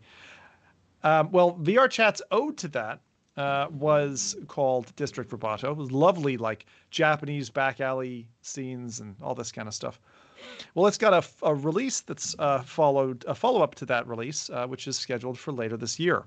In the original title, you could walk streets in a Japanese backstreet setting, and it was gorgeous. You'd be up on balconies looking down. The sequel, which is called Complex 7, is, again, going a step further. Gorgeous indoor and outdoor environments. A beautiful fusion between city and nature that you often see in like manga or anime. And that's coming through this wonderful Unity project. The creator Fins, who can be picked up on Twitter or X, if we're calling it that now, at VRC Fins, Fins, to keep an eye and wait for the drop. Apparently is going to be happening later this year. So that's Finn's Disc Roboto sequel, Complex 7. Man, Love there's that stuff. there's a VRChat photographer that I actually follow on Twitter just because their whole thing is they go around and I guess take really nice screenshots and previews of VRChat worlds that are made. And some they are so nice. I'm like, man, I just want to go into VRChat just so I can look at these worlds. Like it's crazy. You'd forget that you're in VRChat. I mean, I don't know. Like Yes. it's like the photography nerd in me just wants to go and just like, also kind of be like this photographer and just take nice, landscapes, or if you've got a really nice VRChat model, you could, you could pose yourself in there. It's like, it's so pretty. It's amazing, crazy what people make. Doesn't happen to be Andy Fidel, does it? Yeah, what is his I'm name? not sure. Let me see if I can find it. No, it's not Andy. Okay. I think it's in Japanese, so I'm not sure if I could translate okay. it. But if I find Good them, luck. I will. Yeah, good I'll luck. post Well, it. we can include it as a comment or something in the description or something like that. Definitely good. interested. But I agree. I took a deep dive into VRChat maybe a year ago, and man, they took me through so many amazing worlds there. I mean, that's where the metaverse really is right now. And if you want to go experience it, just be ready to see some kinky shit. There's some amazing worlds, and your eyes will widen when you see certain things. But while we're on the subject of robots and future tech, we can see what was first pictured in Robo Recall coming to life in a stunning showcase by Linus Eckenstam. There's a Twitter post that shows off the composition of a live simulation from an invite-only iOS app. It boasts auto exposure matching and looks eerily believable. There's this android automaton robot sitting on a studio chair, just looking around with a camera person rotating through what looks like just an iPhone footage. But they aren't CGI graphics. It's live cast, which is crazy to think. And the second reel on display goes a step further. Walking in a local museum, the same human-sized robot is taking in the sights and stops to shoot a bird with a DSLR camera. This is a stuffed bird. Don't worry, it's not shooting with a gun. And a DSLR is a camera for people who don't know. Complex, expensive camera. It's mental how close we're getting in live-generated scenes complete with complex post-processing effects like reflective shading, matte surface lighting, and real-time shadows. Looking at this, I remember back to when we saw this with it was like a Nike sneaker sitting on a desk with some translucency in the rubber. And I showed my wife and she was like, no, that's real. I said, no, that's not real, honey. That's just like an AR overlay. She's like, no, you're lying. And she just wouldn't believe it. And I feel like this is getting, again, close to that mark. Look at that robot, man. That looks so cool. Yeah, that's so this, eerie. I love this the could be lighting. crazy for like VTubers too, because you don't need trackers and the lighting. I don't know how the lighting manages to. I don't know, but you just and it's like besides even just body tracking, but just tracking like keeping the person at the avatar in sync with where the person is without needing a tracker on the camera. Like, I don't really understand how this is working, but it's really cool, and I think has a lot of... There's a lot of math happening. That's what I'm thinking. There's a lot of math. I was actually... I don't know if they're using that, but I was actually watching some graphic company that they were using AI systems and server farms that were literally tracking the sun and the global position, and they were building a pretty much like ray tracing system that any app that uses AR outside can use to automatically know where the object is and using for lighting occlusion. What? So it's essentially it's essentially like internet for light, for ray tracing light. It's That's crazy concepts that I was like trying my best to catch up with the conversation that I was like listening to, but it's essentially that we're tracking the sun around the planet, and based on GPS coordinates, it will know where the sun rays will be happening. So if you have an augmented reality tree, it will add that API to just hold on right yeah now. Why do they need to track the sun? We can predict where the sun is going to be very accurately. We don't we have models. I mean, we can talk about it some other time. I just sound like now real Rowdy. I guess. Those are real light rays, not just like predicted light rays. You know, Yeah. It's the difference between real time and predicted time. It's Oh, I'm just a crazy simpleton, stuff. but no, like you're blowing my mind with this stuff. I love when you like bring about these what would I call it? This fantastical like engineering concepts that just Yeah. get plugged in. The Dude, realm of Jose. absolutely, it absolutely Well, is. But it scared me, dude. Guys, I mean, seeing this robot walking about this museum, right? It honestly scared me shitless for a second because immediately the first time I saw it, I thought, oh God, Boston Dynamics are there. We're there. We have walking robots that walk around. How this thing is powered, fueled, or whatever, it didn't matter to me. All I could think was just like these robots Terminator. are going to get retaliatory and we're done for. Like The this camera thing now, is it'll be a clearly gun stronger later. than I am. But I it just is. want an Aibo. You want a what? The Aibo, the robotic dog that Sony Yeah. does. Oh, I saw that. I love. There's a new gen one that has like they actually reused the PlayStation 3 CPU on those, like the Cell CPU. They're nuts. Like they're like crazy technology that people are just building for them, and that's what I want. I just want pets. Yeah. Oh man. All right. Well, with that, speaking of pets and cosplay and getting a lot of people in one room to do crazy things, let's board our spaceships and jet off to Germany, where Jeff Keighley again gave a great introduction to Gamescom, and so many games. We are going to talk about VR, but top of the list for me, just because I'm a Bethesda boy now, well, not a VR title, was Starfield. They dropped a live action trailer, which looks like proper feckin' Hollywood, to be honest, and had me pleading with the gods on high, aka Microsoft and Bethesda, why no VR for launch? Like, why? Why? You did Skyrim, you did Fallout, you did Doom, fucking, come on, Starfield, let's do it. I'm still like holding out hope that on launch day they're gonna be like, and it's got VR, but I know that's not a truth that I can hold on to for very long. But let me say that there's just like there's Cyberpunk's DLC, there's Starfield, there's No Man's Sky, there's Baldur's Gate 3. Like what are we gonna do next month? We're all sorry, podcast canceled. There's like just everything. I don't. And it's too all much. older For games, gaming. too, when you think about it. It's really cool seeing the industry kind of like realizing it's like, hey, we gotta keep our games alive. Like it's nuts. Starfield's the only one that I kind of see as a new one. Yeah, Starfield feels, well, I love behemoth projects that come along, you know, that have been worked on for eons, and then land, and they're literally a world to go away to. So I'm really keen on this. I don't know if I will probably do just like I did with Skyrim and just hold off until at some point they convert it into VR. I know it's gonna be a long way away. Yeah. I know. That's gonna be like I don't even know if they will do that. Like Yeah, they might not. Don't worry, ever, but I'll talk about it until you end up convincing yourself to play. There we go. yeah, like Man, there's 1 this week thing later. that happened. It's so cool. Still, did they already release like a gameplay trailer of this? yes, there's been several. Yeah, they Okay, had I I haven't long. seen it. They're I elongated purposely haven't gameplay. been looking. Yeah. It looks good. It feels like a modern Mass Effect. That's the way I would describe it. I love that game. That's why I'm asking. Yeah.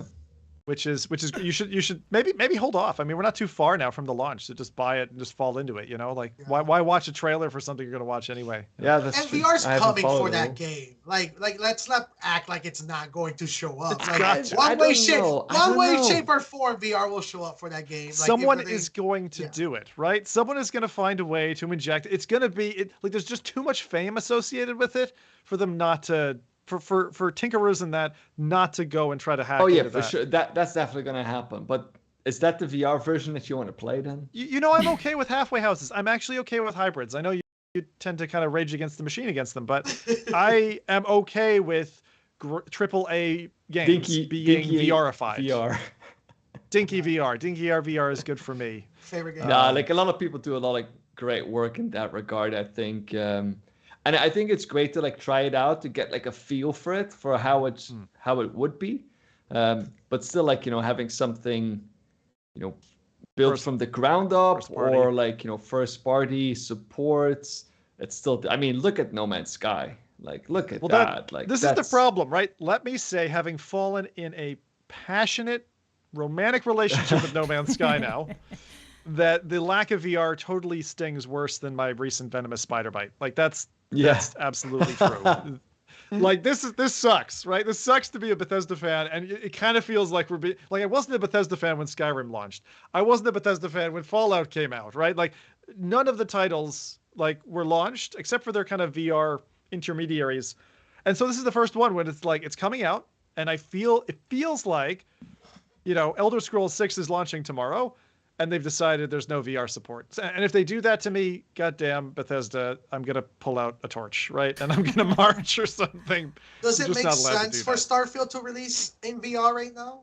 Honestly, I don't think so. Yeah, I don't think so. I think they're gonna wait. It's too big. It's too big because if you look at their QA team, and you just go, guys, we're going to do VR too. And they go, no. Yeah, they don't have the best track record for having super smooth launches where NPCs aren't doing weird things. And so I add VR at launch on top of that, and I can only imagine what kind of chaos would happen. Right. But a year down the road, even 2 years down the road, I'd love to see it then. And I'm happy to wait. I'm a patient lad. I will wait. I will wait it while we live through this living apocalypse. What? Oh. Bethesda loves mods. You mean Bethesda games love mods? Yeah, there we go. Yeah, they love the modding community, right? So they when you look at Skyrim and all of that stuff, I've spoken to some people that worked on the original Skyrim VR port, and some of them speak very highly of the mods. And I think what's happening is that they're probably going to pay attention to the mod community, how they embrace VR, what makes sense for VR. I think Bethesda specifically is one of those companies that really pays attention to their development community, to the modders, to how the implementations of AI, right? Where they implement the right stuff for those games. I think that's the reason why we're not going to see Starfield in VR anytime soon. And Jose, the thing with mods, right, in games that I haven't seen yet. I'm going to use a weird parallel from my Elec background. In that if you're a farmer in rural United Kingdom and you're like, I'd like to make some money, you can put up a wind turbine, connect it to the grid, and sell back to the grid power, right? And so they're kind of like saying, well, you can help power the country, at the same time make some money. We'll sell you whatever the going rate is for electricity. Why can't we have that for mods? So mods are great in that their code that's written, developed, and all that. And without the individual who's modding being like what we've seen Valve do, hire the dev, bring him in-house, make him part of your corporate work slave drive, right? All of that. It's nice to leave the artist outside, let them contribute in the way that they want to contribute, but maybe kind of sell it back to the company, almost like the way royalties would work. I'd love to see something work out where there's kind of like an API or some kind of interactivity program where the core game code can be kept safe from code injection or security problems, backdoors and that type of thing. But at the same time, they're able to add in code. Now we have it, I suppose, in Steam, right? Because you have Steam kind of offer that for games. Steam Workshop. Steam Workshop. But that's more like an App Lab type thing where you're like, you guys go play over there, right? You're not really connected to the main thing. Like, you guys go play over there. People who want to play in the dirty swamplands can do it. I don't know. I think there's probably a logical limiter. It's been tried. A lot of companies have tried it, but it's the equivalent of for example, if you're a creative developer or a creative designer and you have an idea and you've been working on it, the worst thing you can do, and this is actually a quick advice to any developers, the worst thing you can do as a developer is to pitch your idea without an NDA signed into a company, because now you ruined your product and your idea. Because let's say that you do have a good idea, it can never be legally used because you didn't submit it through the proper legal mechanisms. This happens quite a bit. People who make games and they pitch them, and the reality is intellectual property is very hard to quality assure. So if you build the sandboxes, what happens if you create a really cool, product that applies into it, but then you find out that one of your engineers was working on that, and now there's an intellectual property debate against who created it, and it happens a lot. It's very difficult to quality assure that even with APIs, because then you're human, like the human vulnerability of saying, maybe I did think about it, or the Simpsons scenario. when John Carmack pulled an oopsie and accidentally ported code from ZeniMax over to Oculus and was like, oops, did I code that? Yeah. Looks familiar. So yeah, I thank you. That is a very likely reason that's driving it. And in addition, I saw in chat someone Ani said accounting department nightmare. Yeah, that too. That's the money side is at least something that's maybe traceable by metrics, but yeah, IP is difficult. So VR wise, Gamescom, what did we see? I'm gonna fire off a couple of names, and if I miss anything that you guys saw, please shout it out as well. Okay, so first off, we saw a really enigmatic sneak peek for a new game coming by Fast Travel Games. We didn't get a name for it. The tweet is properly cryptic, but it's a new multiplayer game coming with a full reveal in September. Looks to me a lot like the fun we had with Frostpoint 10 versus 10 multiplayer back in the day, which then died a few months after launch, sadly. The tweet goes, "The redacted have frozen time. I don't know how it's even possible. We need to work together to redact it." So I don't know about you, but back in my day, I used to dream about redacted my substitute teachers, and these days I redacted all around my neighborhood. I'm known as quite a redactator. So suffice to say, I'm quite redacted about this release. You should be ashamed. Listen, I also like to partake in redacting, so listen, I don't judge here. I don't judge redactors. Shame. It's weird. I don't know. How do people do that cool font in Twitter? Like, I've never been able, but the ball. We're too old for that, Zimmer. We're too old for that. Sorry. Weird. I'm like, I copied it into Notepad and it came with it, and I was like, what? How's that even possible? That's like, yeah. Anyway, I won't go into UTC-8 and all that joy. But the other games that we saw, for example, and were either announced at Gamescom or around the timing of Gamescom. Tin Hearts, which we heard about before, a PC VR and PSVR 2 title, poignant little title about toy figures come to life. Max Mustard, yes, which is a rather unexpected project, next project from the team behind Richie's Plank Experience, looks to be a third-person adventure title akin to Lucky's Tale or Astrobot, very kind of Astrobot in style, in terms of its styling and what it's offering. 40 levels, 4 bosses, 8 different upgrades to change the gameplay style throughout, and that's due to release early next year. But I was taken aback by this one. I was not expecting this at all. I mean, I like my third-person platformers, just like the next VR nutcase, but yeah, weird one. Is there going to be some point in it where it like cross references Richie's Plank Experience and your little characters dangling on a plank? I'm just excited. It's got to happen. I saw that game. Sorry, go ahead, Adam. I was gonna say, I guess platforms and Richie's Plank Experience are on a platform. I don't know. That's about as close as a reference I could really make between the two. I don't know, Richie's Max Mustard Plank Experience. Richie's Max Mustard. I don't know, but I'm really interested in this game, specifically because of the Richie's Plank development team, like Toast. Like those guys really know gaming and know VR. Like they're OGs when it comes to VR development.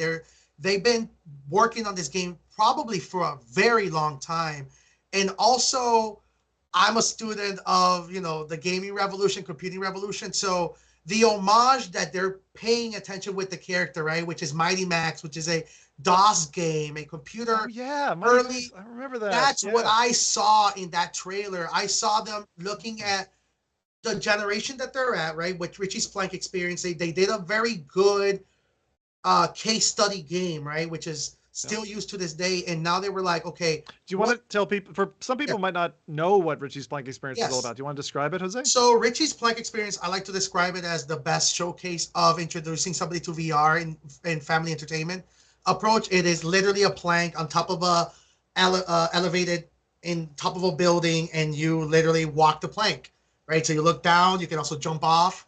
They have little game modes where there's like a pie at the other end of the plank, and if you open it up, like spiders show up, and it's a very clever, quick game, right? But it works really well. They were probably one of the first doing, like the playing around with death. Like actual death and death. Right? It makes for the best VR fail videos ever of all time. Yes. Also. What happens if we killed the player? And that's exactly why I'm so interested, right? They figured out how to manipulate like perception, and then seeing games like Mighty Max, and then seeing the push of the genre and seeing how they can build from there. Like it just, I want to talk to the directors of the game and really the trailer itself, you saw off the fly character, persistent changes reminded me of like Banjo-Kazooie, right? So we're looking at Oh, that was character assets changing in real time and using VR trickery to, hide the loading screen and all that stuff. It's a technical marvel. I feel, and Jose, from your perspective and the kind of perspective you're sharing, I feel like because that dev team knows VR so well, I would not be surprised if there's a lot about the gameplay, the tricks and the twists that they're not revealing right now. Like right now, it's a little bit like this is a 3D platformer in VR. And you might think, because Lucky's Tale was rather simple. It didn't pull many tricks out of the hat. Astrobot did, right? So, and from the look and feel of this, it's got that. But those tricks are really ingenious. And so they seem to be the right people behind the helm. I will be honest. I feel at this moment in time, without playing that game, a little disappointed because kind of like White Door Games did for Dreadhalls and Cosmodread, there's these studios that do games that are at a particular niche that like no one else is doing.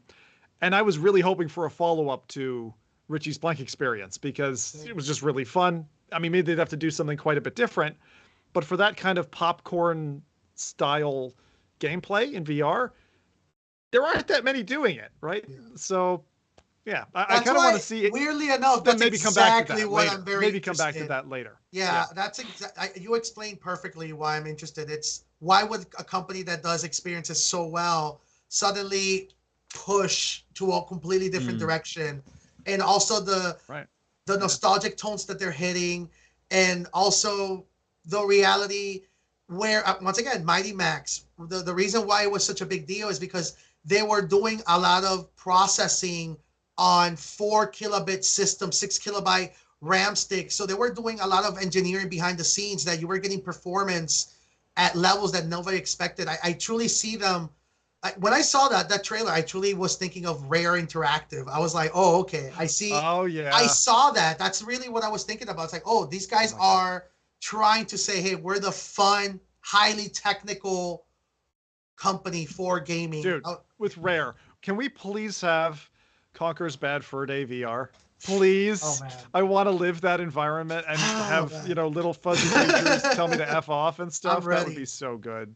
All I keep thinking is the big poo monster from that game. Yes. Mark Zuckerberg was in that. Oh, anyways. All right. That was a bit. Anyway, seventh guest is the next one. Adam talked about it on the intro that she had. So this is a PSVR 2 release coming at us. An iconic mystery game brings ghosts and foreboding mansions with challenging puzzles and dark secrets coming up at some point soon. I think that's PCVR as well. So again, I'm just going to rattle through a bunch of other stuff. And Quest, thank you. Hellsweeper VR is coming out with their co-op bit, which looks really neat. Another weird kind of pivot title, Islanders VR, being published by CodeSync, the team who we know from Shadowpoint and Esper. Yep. So another kind of chill out hangout title. Rowdy usually likes this kind of game where there's some management involved. So this one looks better than, what was it, Townscaper VR, which was like not Townsman. Townsman was where Townsman's like Settlers on PSVR 2 or one. Other platforms. Townscaper was I think it was where you were building in a VR environment just these like artsy little Art Deco houses, and then there was nothing more to do. So it was like just coloring into a coloring book with a crayon, and then looking at it and going, oh yeah, that was fun for 5 minutes. Now what? This looks a little bit more in depth. So hopefully Islanders. Now obviously it's been a flat game as well. I didn't follow it, but have any of you played Islanders, the flat version? No. Okay. But yeah, I think it's gonna be more an artsy game. So we'll see.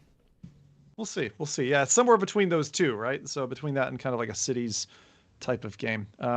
We also saw the Deadly Assassin game, Arashi Castles of Sin, where you're again, it's the kind of standard Japanese assassin style game. I thought that was really, really neat.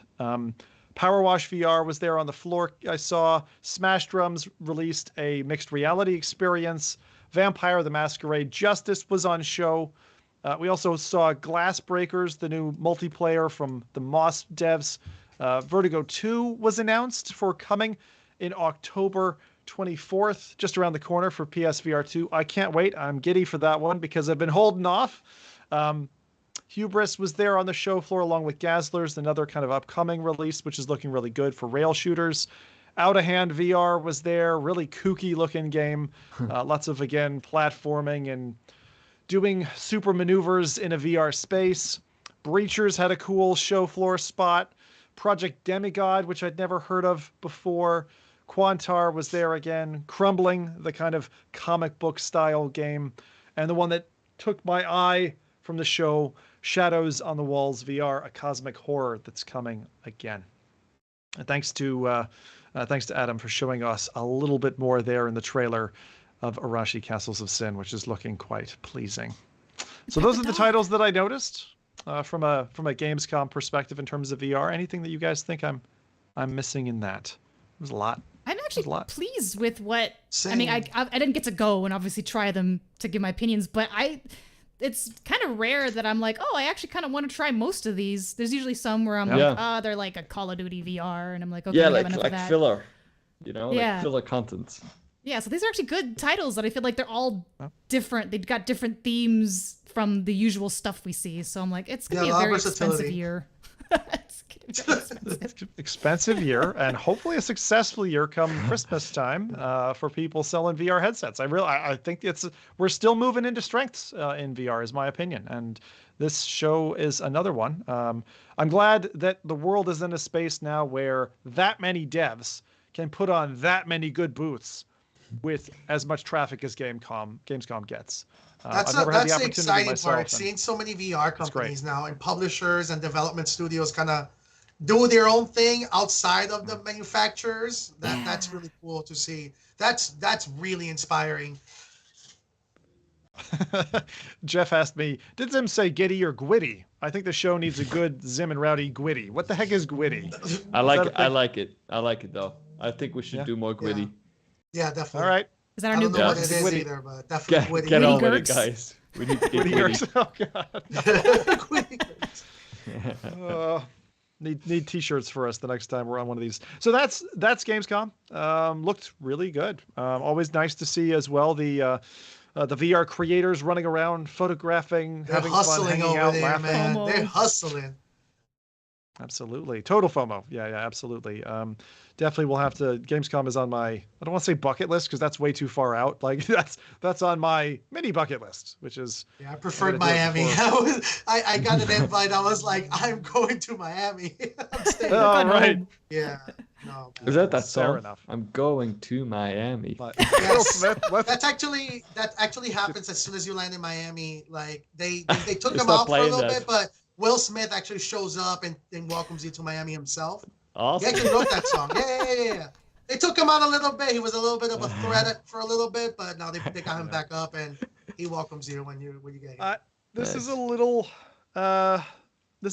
low brow, or I don't know what the term here really is. I shouldn't be giving hot air to this thing that happened, but I thought it was really good. Jeff Keighley dealt with another stage interruption incredibly well. Yeah. Again, I'm not going to recommend, that you necessarily see it or put any air into this person's pockets. I hate that. I hate that people work for a year, whatever, getting a show like ready and immaculate. How difficult that is as a production. And then somebody just gets up and fucking gets in the way, right? And that goes for anyone. I don't care if you're at the Oscars and you want to go give someone a slap, or if you're getting on stage to ask about GTA 6 or whatever the case you're doing. Please don't do that. It's incredibly rude. Is my opinion. And he flipped it so good on he him. Was. It's like that's what I'm saying, right? So having a person who's I've seen him on the block around GDC. He was just standing outside of a place. I didn't go up. Generally, if I see a celebrity, I don't go up and introduce, ask for a signature, get a photo.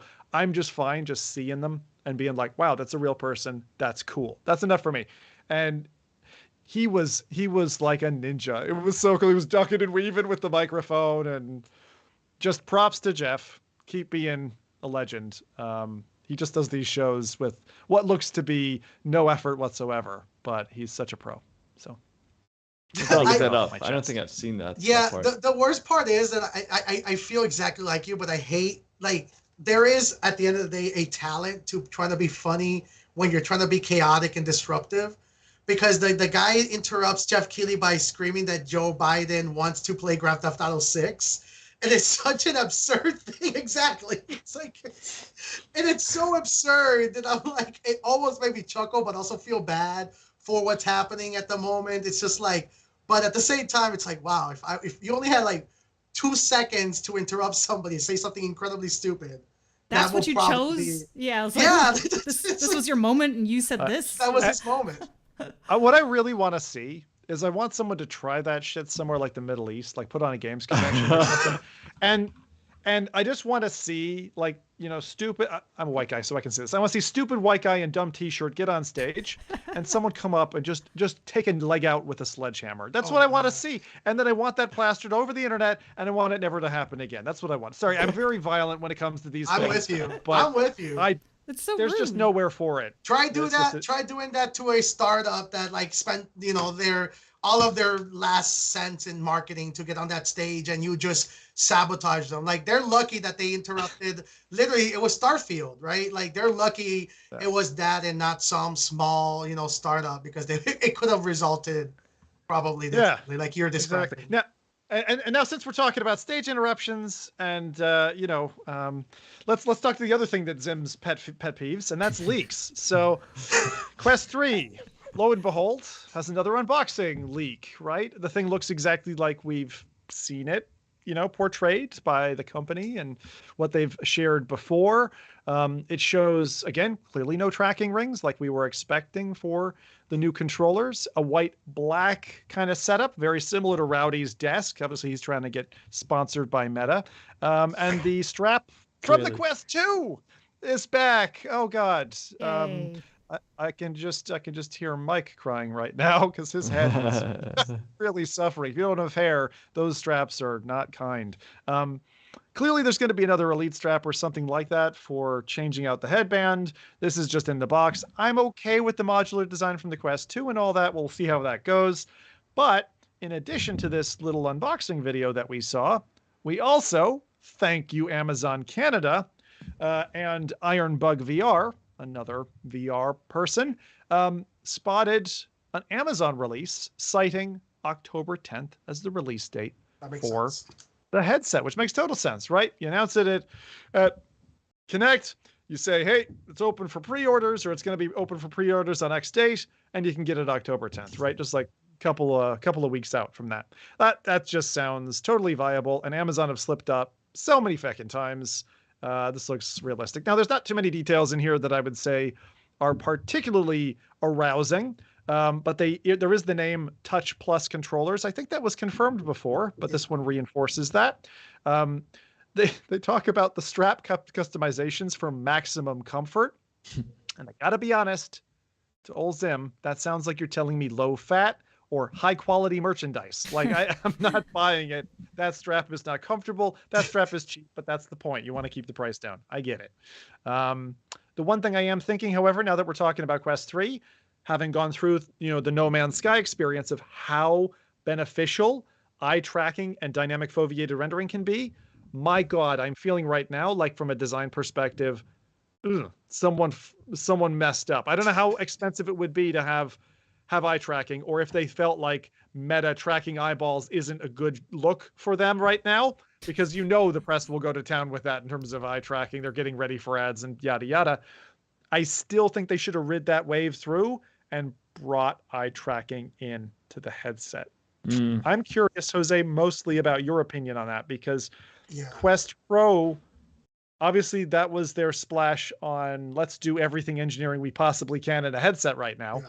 What are your thoughts on, should it have eye tracking? It shouldn't. The processing on the headset itself is not capable. The reason the PSVR 2 is making that look really good is because of the processing. There is, I think that if you look at it from a development perspective, you can easily create the same tools that are tracking what you're gazing at by just tracking what you're looking at without tracking the eyes. So whatever the screen is looking, you can render that higher The eyes is just extra levels of trickery, but that extra levels of trickery requires higher levels of processing, so it's a trade-off.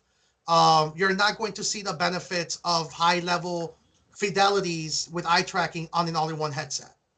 They're just right. Yeah. I didn't think about that on a mobile processing that might be a problem. One thing that I just saw chat reacting to, if you're seeing the Canadian dollar price on Amazon Canada and it's like $650, that's not the US dollar price of the headset. Okay, so we're still looking at I think $499 or $500. Yeah. Also, in the lower memory configuration, I imagine. Yeah. So Canadian dollars are scary.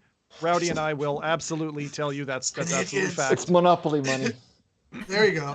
And you get taxed on top of it, so it's even worse. Like a Quest 3 headset, like with the proper memory config, is probably going to set me back $750 or $800 Canadian dollars, which is just like, yeah, it's not going to be. Are we lovely. going to comfortably say this is a leak? Like, this was not. I don't see this as a leak. It doesn't look like a leak. It doesn't showcase itself as a leak. Yeah.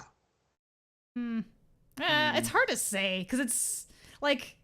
I feel like maybe it could be because it's so close that enough people maybe have them by now where it's possible. So it's not a surprising leak. But as far as intentional, like Meta's like, here, go make a video about this. I don't know. That's what I think. But again, I agree with Jose exactly. On this it's because so good. The timing. I feel like the project plan for releasing the Quest Pro had the same leak from some unknown person, make it believable with a jack shit story. Pressure. I think exactly the same here. It feels like timing is very interesting. 5 weeks out. Yeah. That's and why. the other thing I've not seen is like, yeah, what happens after the leaker? Like, what happens to the leaker? Again, this is exactly the same idea. Like, it's exactly the same thing. They're not going to do anything. This is to deter the Bloombergs and the big the news companies with deep pockets that are willing to convince a small developer to let them see the headset. By I don't know, pushing this out there, what else could Bloomberg reveal or these other news agencies until Meta's announcement? Like it's one of two things though, right? So either it's intentional marketing, fair enough, some tech companies do it, or it's some asshole who's gotten access early, who takes a quick video and posts it. And you got to be pretty damn confident in yourself to do that, because in the age of technology, like IDing you through your hands or the video, the box, that's like, there's so many ways to slice it. Even so far as the headset itself, if it's connected to the net, might have a footprint that they can align it when this device was being turned that way at that timestamp. You just got to be fucking careful if you're going to do that. I have seen people on TikTok that are dancing in front of a white wall, and literally commenters are like, "Oh, you're in such place. This is the exact time I did it." Like, there is no such thing as a leak in this world anymore. Like, I don't believe it's a leak. I refuse to believe it. It is 100% controlled. This is, yeah. Well, what do you guys think of it anyway? I mean, is there anything in this that surprises you? I mean, it's the same cardboard box, headsets in the same orientation as previous headsets. It just looks like a Quest 2 that's been upgraded, right? Yeah. So, if it is a leak, it's a pretty boring one, in my opinion. Pretty that's boring. why I don't see it as. I don't see it as. If it was a leak, that guy would have been, "Oh, bro, check this out." Filming in the headset, like maybe in the headset view. Come on, yeah, like they will show everything. Like they will take Mark's stuff. It wouldn't just be a tease. It'd be the whole thing. There'd be a Reddit post with it under a new name ID. I see what you're saying. Yeah. All the UI and stuff. I'm on board with that. Is there anything about Quest 3 that's really disappointing you, given the price point where it is packaging wise? Because I'll say eye tracking isn't a disappointment to me, in particular now that Jose described. But is there any feature, facet, look and feel, design, any aspect of the headset that right now has you second guessing getting one, for example? The head strap, Rowdy? Yeah. Yeah, but I mean, I'm probably going to do the same thing I did with my Quest 2 and get like a powered one anyway. And at least I can choose which strap that I want to go with. I do like, I mean, like for a company that brands itself so much like Apple, I kind of wish that they would also do that with their product then. Like if they, like that they come something that is out of the box, ready and premium and feels like the way that it should be, like rather than packaging you wise? having. Yeah, the pack. I mean, I think the packaging is okay, but like, I'm talking about if you say like, oh, if you really want the premium experience, then you need to buy the extra head strap. You need to buy extra headphones. You need to buy, this and that That's Apple, extra outside of the product. And I feel like they like such a nice device that comes with a cheaper head strap or something that is like, because this is something you're going to be wearing the entire time, right? It's something going to be on your head for a very long time. So I really wish they would go for something a little bit more premium feel there as well, because I don't think it would make it that much more expensive. I'm not saying like a power bang in there or something, but something that at least is comfortable when you put it on. Yeah, I'm with Rowdy there. I'm with you I think too. that the problem right now is the VR market, and the problem is they don't have a competitor to influence them to make that decision, to make it that bump more expensive. So right now it's just cost. It's just get cost out of the device. And honestly, the reason I'm more with Rowdy now is for Quest 2, for $299 I can accept a shitty head strap. For $500? Yeah, and also, I mean, I get it. They want to keep costs down to boost more, people adopting this kind of device, regardless which headset it is. But like, I think they need to step off the idea of like, we want to have like 1 billion people in VR by this date. Like, step off from that, step back, say, okay, we're a niche market. We're going to cater to that specific niche. We're going to deliver premium quality experiences. And ultimately, I think personally, people will come. That is not the strategy that they've been using. That's the reason 100%. Why they made the Quest cheaper.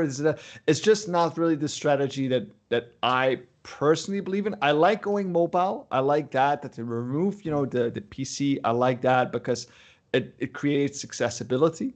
But I do want them to not dish out comfort or just say, like, oh, we need to make it as cheap as possible for, this level of standard. Well, I would like them to see, just a little step above that. Make the device a little bit more expensive. Yeah. Give a premium. Because then you cater to that niche more, I think. Just adding to that, Rowdy, I think every time I touch a Quest, I want it to feel like a quality experience. Like anytime you go to a dev booth, anytime, you know what I mean? Like there shouldn't be the cheap feeling and then the upgraded feeling. Like you shouldn't feel that disparity necessarily. It's fine if you've got, like what you're saying, an established standard, which is good enough, but it needs to pass the good enough test. And then beyond that, you're fine, right? Like beyond that, you're fine. I agree. It goes back to messaging. I think Meta and the entire brand, they should own up to tell their audiences exactly what their goals are, right? Because they're going after, they are going after multiple verticals of adoption, right? And that's why I find that very. It truly is. I saw that the Lost Connect. I saw that again, where they're catering to an older audience with their titles, but they're branding it as if it's like aimed at 12 to 14-year-olds. Yes, they need to be honest. It's these conflict signals that I'm getting the entire time. Oh, we're gonna make a very expensive headset, but we're gonna attach, or we're gonna make a medium tier headset and we're gonna attach a cheap strap to it. Yeah. Like I still like. They got a lot because of that, because they aim is the best that you can get on the market. We've not saved any cost on anything, and I like that approach a little bit more if you cater to a niche market. That's me personally. 100%. Like I don't know. Oh, you're right. There's probably people disagreeing with me, maybe disappearing as well if they disagree too much. I truly believe that there has to be. I truly believe if Mark is going to be the one always headlining these events and talking about these products and the roadmaps, they should be more honest about what exactly their ideal target user is, because we talk about eye tracking. These are expectations now that are coming into the conversation, when in reality they go against clearly the roadmap that Meta's going after, right? We shouldn't be expecting high-end innovation from Meta. They're trying to build a separate branch in their company called, I don't know, is it Reality Labs that they call it? But they're trying to separate their high-end vision from the actual core of the company for that reason. They're going after the cell phone replacement. They're not going for computers. Yeah, but in terms of the tiering as well, there's something that gets me with the tiering, right? So they're still having Quest 2 isn't going away. They're still selling it. They're selling it at that 300 price with that strap. And then you're telling me that the next step up for nearly double the money has the same strap. And if I spend $1,000 or whatever, I get like a Quest Pro that looks like I'm in Star Trek or whatever. Like, it doesn't feel tiered in the appropriate way to me.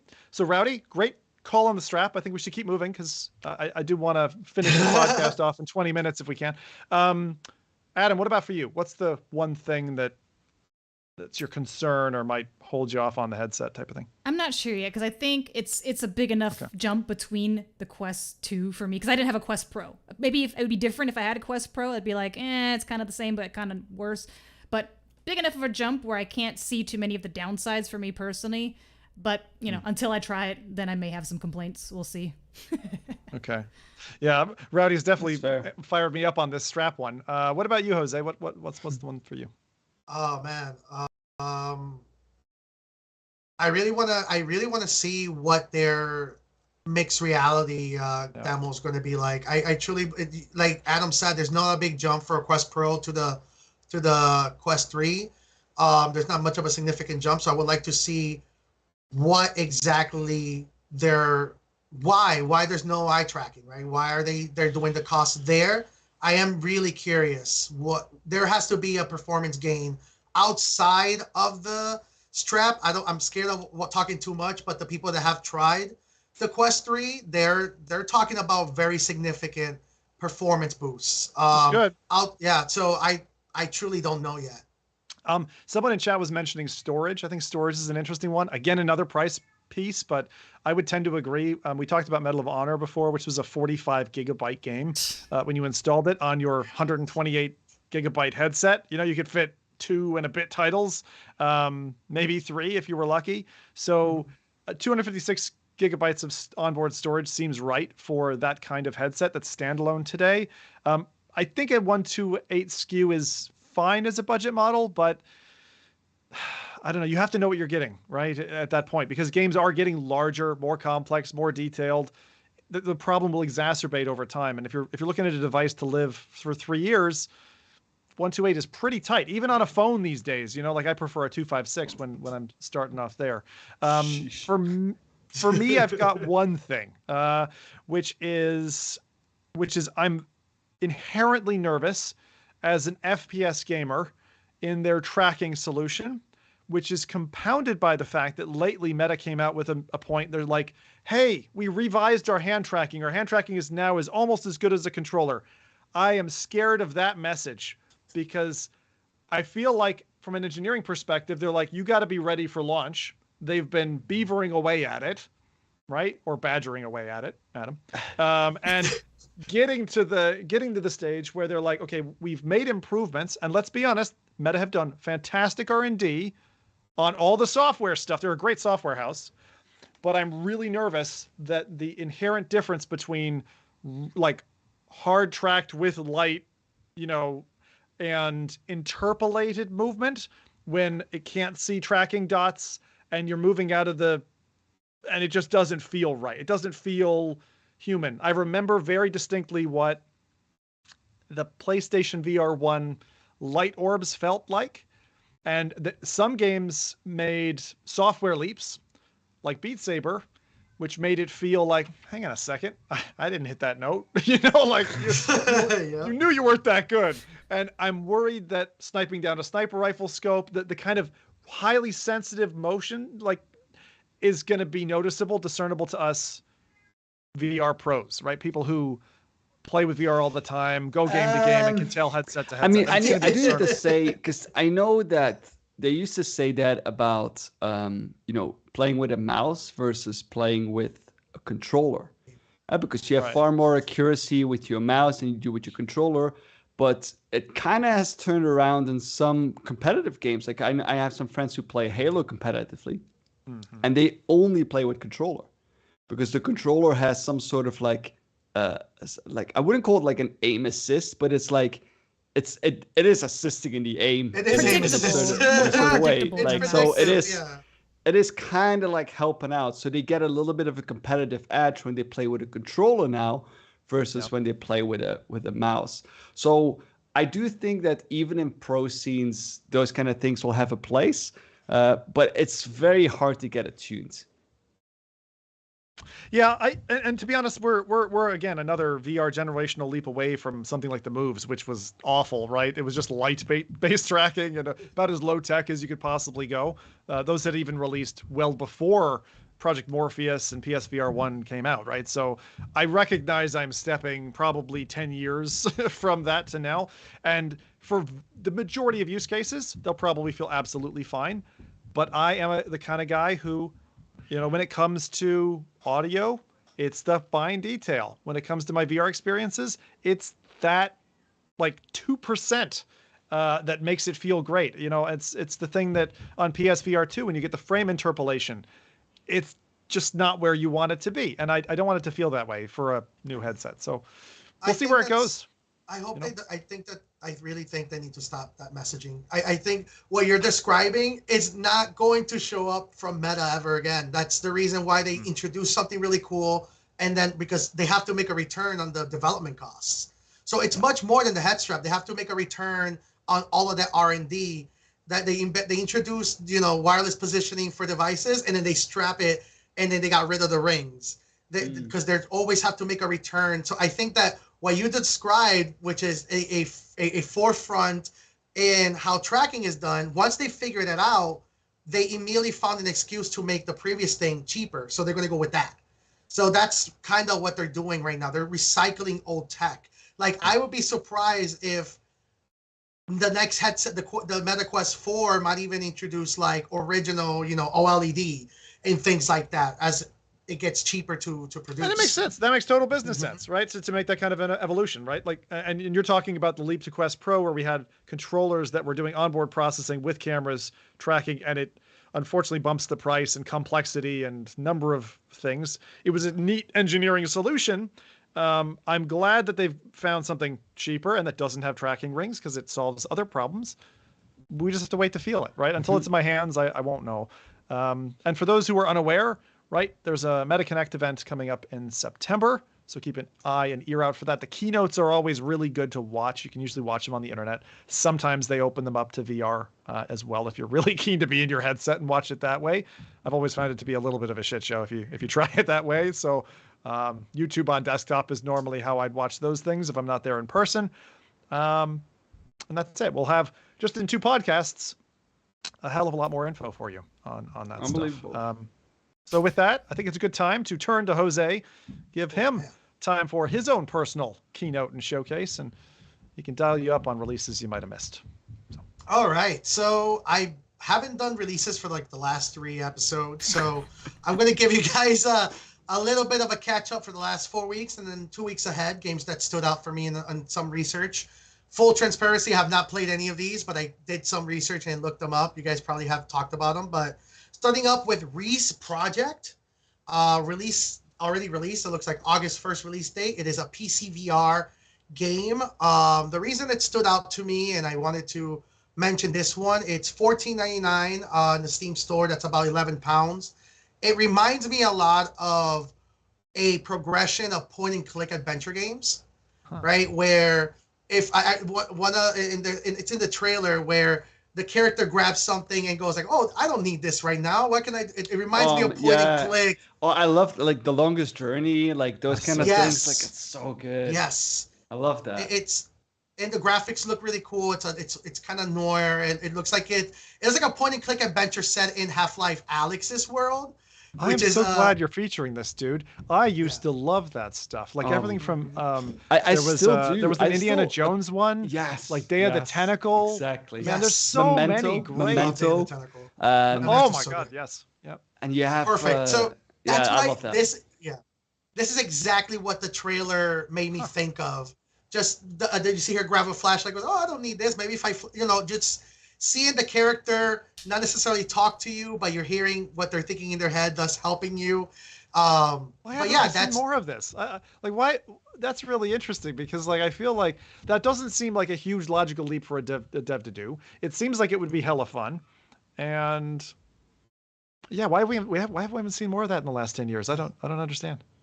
it Maybe stood there's a out to game me. maybe there's the game that I'm just like totally missing out on, but like something Yeah. like a Shadow Point where maybe it's narrated and it's not popping up in text prompts, and that's why I'm not connecting the dots. But I feel like that must have been done And already. also the intention of the game, right? Where this one feels like a straight up actual adventure game, and that's really why kind of like it stood out to me was the interaction and then the story narrative, and also the fact that the trailer is just like a gameplay, right? Which I was like, okay, I know what they're doing with this. They don't want to reveal too much, and so yeah, so that's the Reese project released on August 1st.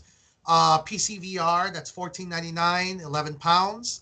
Up next, I have we've spoken about this one quite a bit. VR Skater, Oh, Steam Early Access. Hell yeah, hell yeah. 19.99 on Steam, about £15. Released on the 4th of August for $34.99 US on PSVR 2. That's about £27.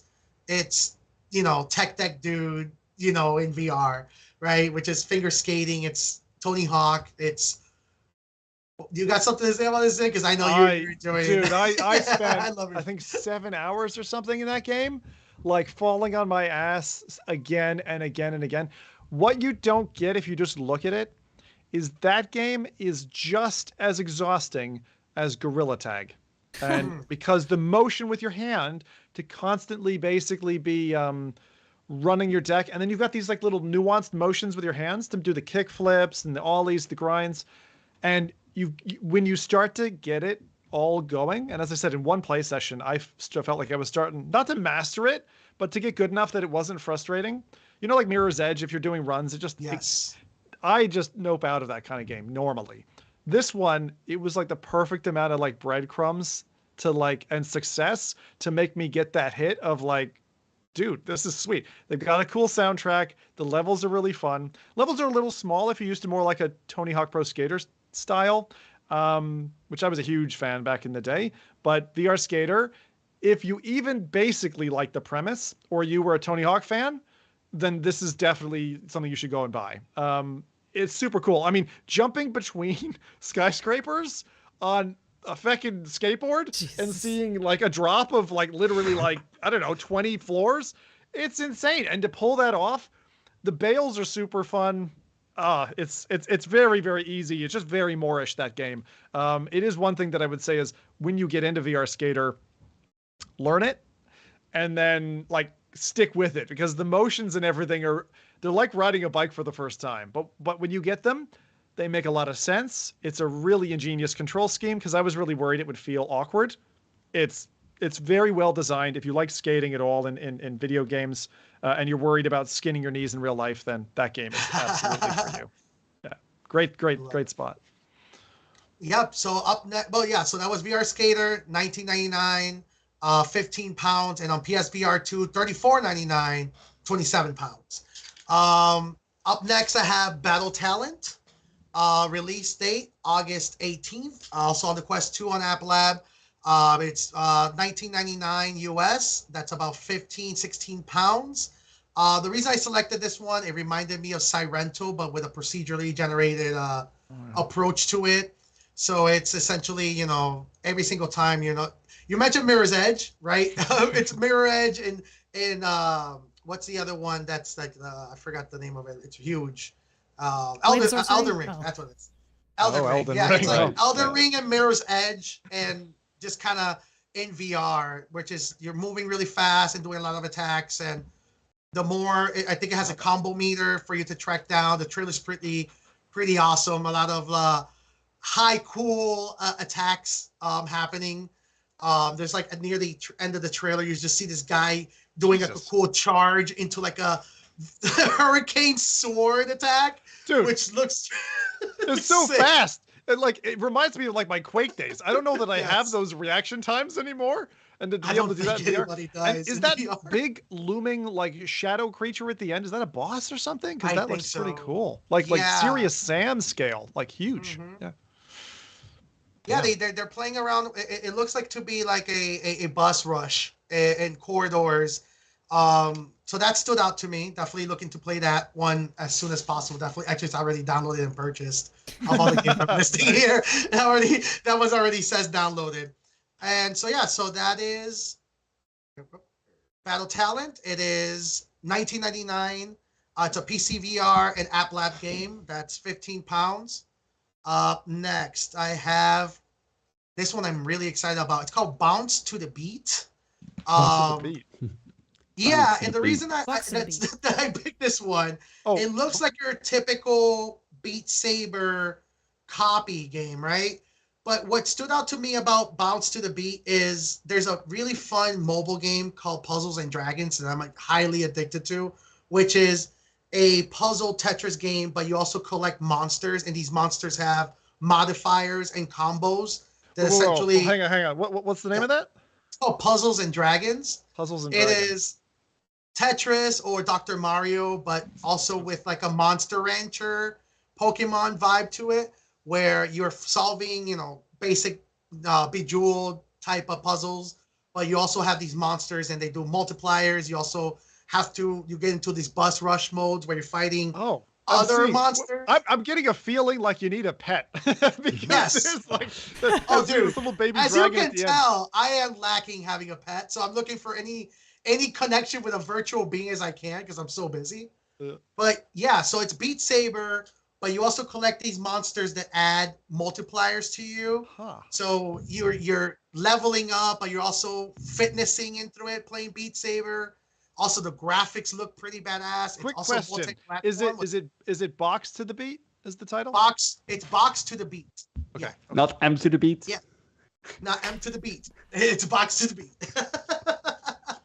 That's good. But it's multi-platform. It's on PSVR 2. It's on Vive port. It's on Steam. It's on Pico and on the Quest 2. Nice. So it looks like they're going after the multi-platform attack. So that's Box to the Beat. Release date August 22nd. PC VR App Lab, $19.99 US, £16. And up next is Bounce Shot VR. It is pretty much it is essentially beer pong in VR. I know there's a lot of people that have done this. The reason that I loved specifically Bounce Shot is because it's using Meta's Sorry, it said Ontario, Canada. So I'm like, hey, there you go. It's your game now. There you go. But they're using Meta's avatar system, right? So that adds some scalability. It goes to show that the game is meant to upgrade as the avatar system start introducing more features. I definitely recommend people try this game because there's some stuff there that maybe could hint at maybe legs coming into VR eventually by Meta. I don't know, but that's Bounce Shot VR. It is, I think it's a free game. Let me make sure of that. No, it is $9.99 US. That's £7, and it's on the Pico store and on the Quest store. It looks like it's kind of going into that for VR or forever VR, territory. Yeah. So those kind of call them social party games where you get, 2 people, 3, 4 people together and just play some. I'll be perfectly honest. This is very anti-American, but every time I see one of those goddamn plastic red cups, I'm like, not again. You'll be watching a perfectly curated, beautifully shot, Hollywood film, and all of a sudden there's some reference to these goddamn garish red cups, and it's like, red solo come cups. On, who still keeps red? I mean, maybe you all do. Maybe you just marketing. Cheap cups. It's marketing. Red Solo cups. They made a song about it and everything. Yeah, it's really marketing. Try some different colors, maybe. Not to be anti-red or anything. And the last thing I wanted to mention, and we fortunately spoke quite a bit about it, but I really want to highlight it also. It's No Man's Sky update, right? The VR overhaul, it's absolutely significant. It's its own game. Zim, you mentioned it earlier, and I'm very glad you did. But also just looking at it that's how I love looking at games nowadays, is from the technical perspective. The re-engineering work that went behind the scenes to that game to make it an actual VR game rather than a VR injection, which was the original VR, it's really cool to see that. So it's important that we highlight people putting in the work on a AAA perspective. So I wanted to mention No Man's Sky as like an honorable mention at the end. Such a 180, man. They really fell out of the gate on their face at the beginning, and to see where they are now, and again, I'm going to say this again because you've not been in headset with it yet. It's bloody alien heaven. It is so cool, and the fact that you can socialize in there and so easily play and talk with other players and trade resources. Oh man, I was riding an alien donkey yesterday. It doesn't get better than that. I might have to get Doesn't it get better than that. because these are the kind of games that I love, and I have it on the PC, but to hear you talk about it on the PlayStation, and I haven't picked it up in forever. Damn it! It's too much money. And riding alien donkeys is like actually one of my favorite pastimes. So like I wish I would have mentioned that earlier. So you get companions, you get pets, you bring them along for a ride, you can name them, you can customize them. It's great. God. There's so many aspects to this game, and it's half off until the end of the month. So you got like what, 4 or 5 days now? If you're here on the audio podcast, do it now because it's probably nearly the 31st. There you go. Jesus. Jose, that was great. Can you give us a recap on the names of the games that you covered? Absolutely. So starting all the way at the top, I mentioned Project Riese. I don't know if I'm pronouncing that correctly. Riese. That released on August 1st. PC VR, $14.99, £11. Up next, I have VR Skater, really already out, August 4th, $34.99, £27. PSVR 2 game. Next, we have Battle Talent on Quest 2 App Lab, $19.99, £15. Then we got Box to the Beat, released on August 22nd for $19.99 and £16. Then we have Bounce Shot VR, which is VR beer pong, August 24th. That's $9.99 and £7 on the Quest Store and Pico. And the No Man's Sky update, the PSVR 2 update to highlight the most. So.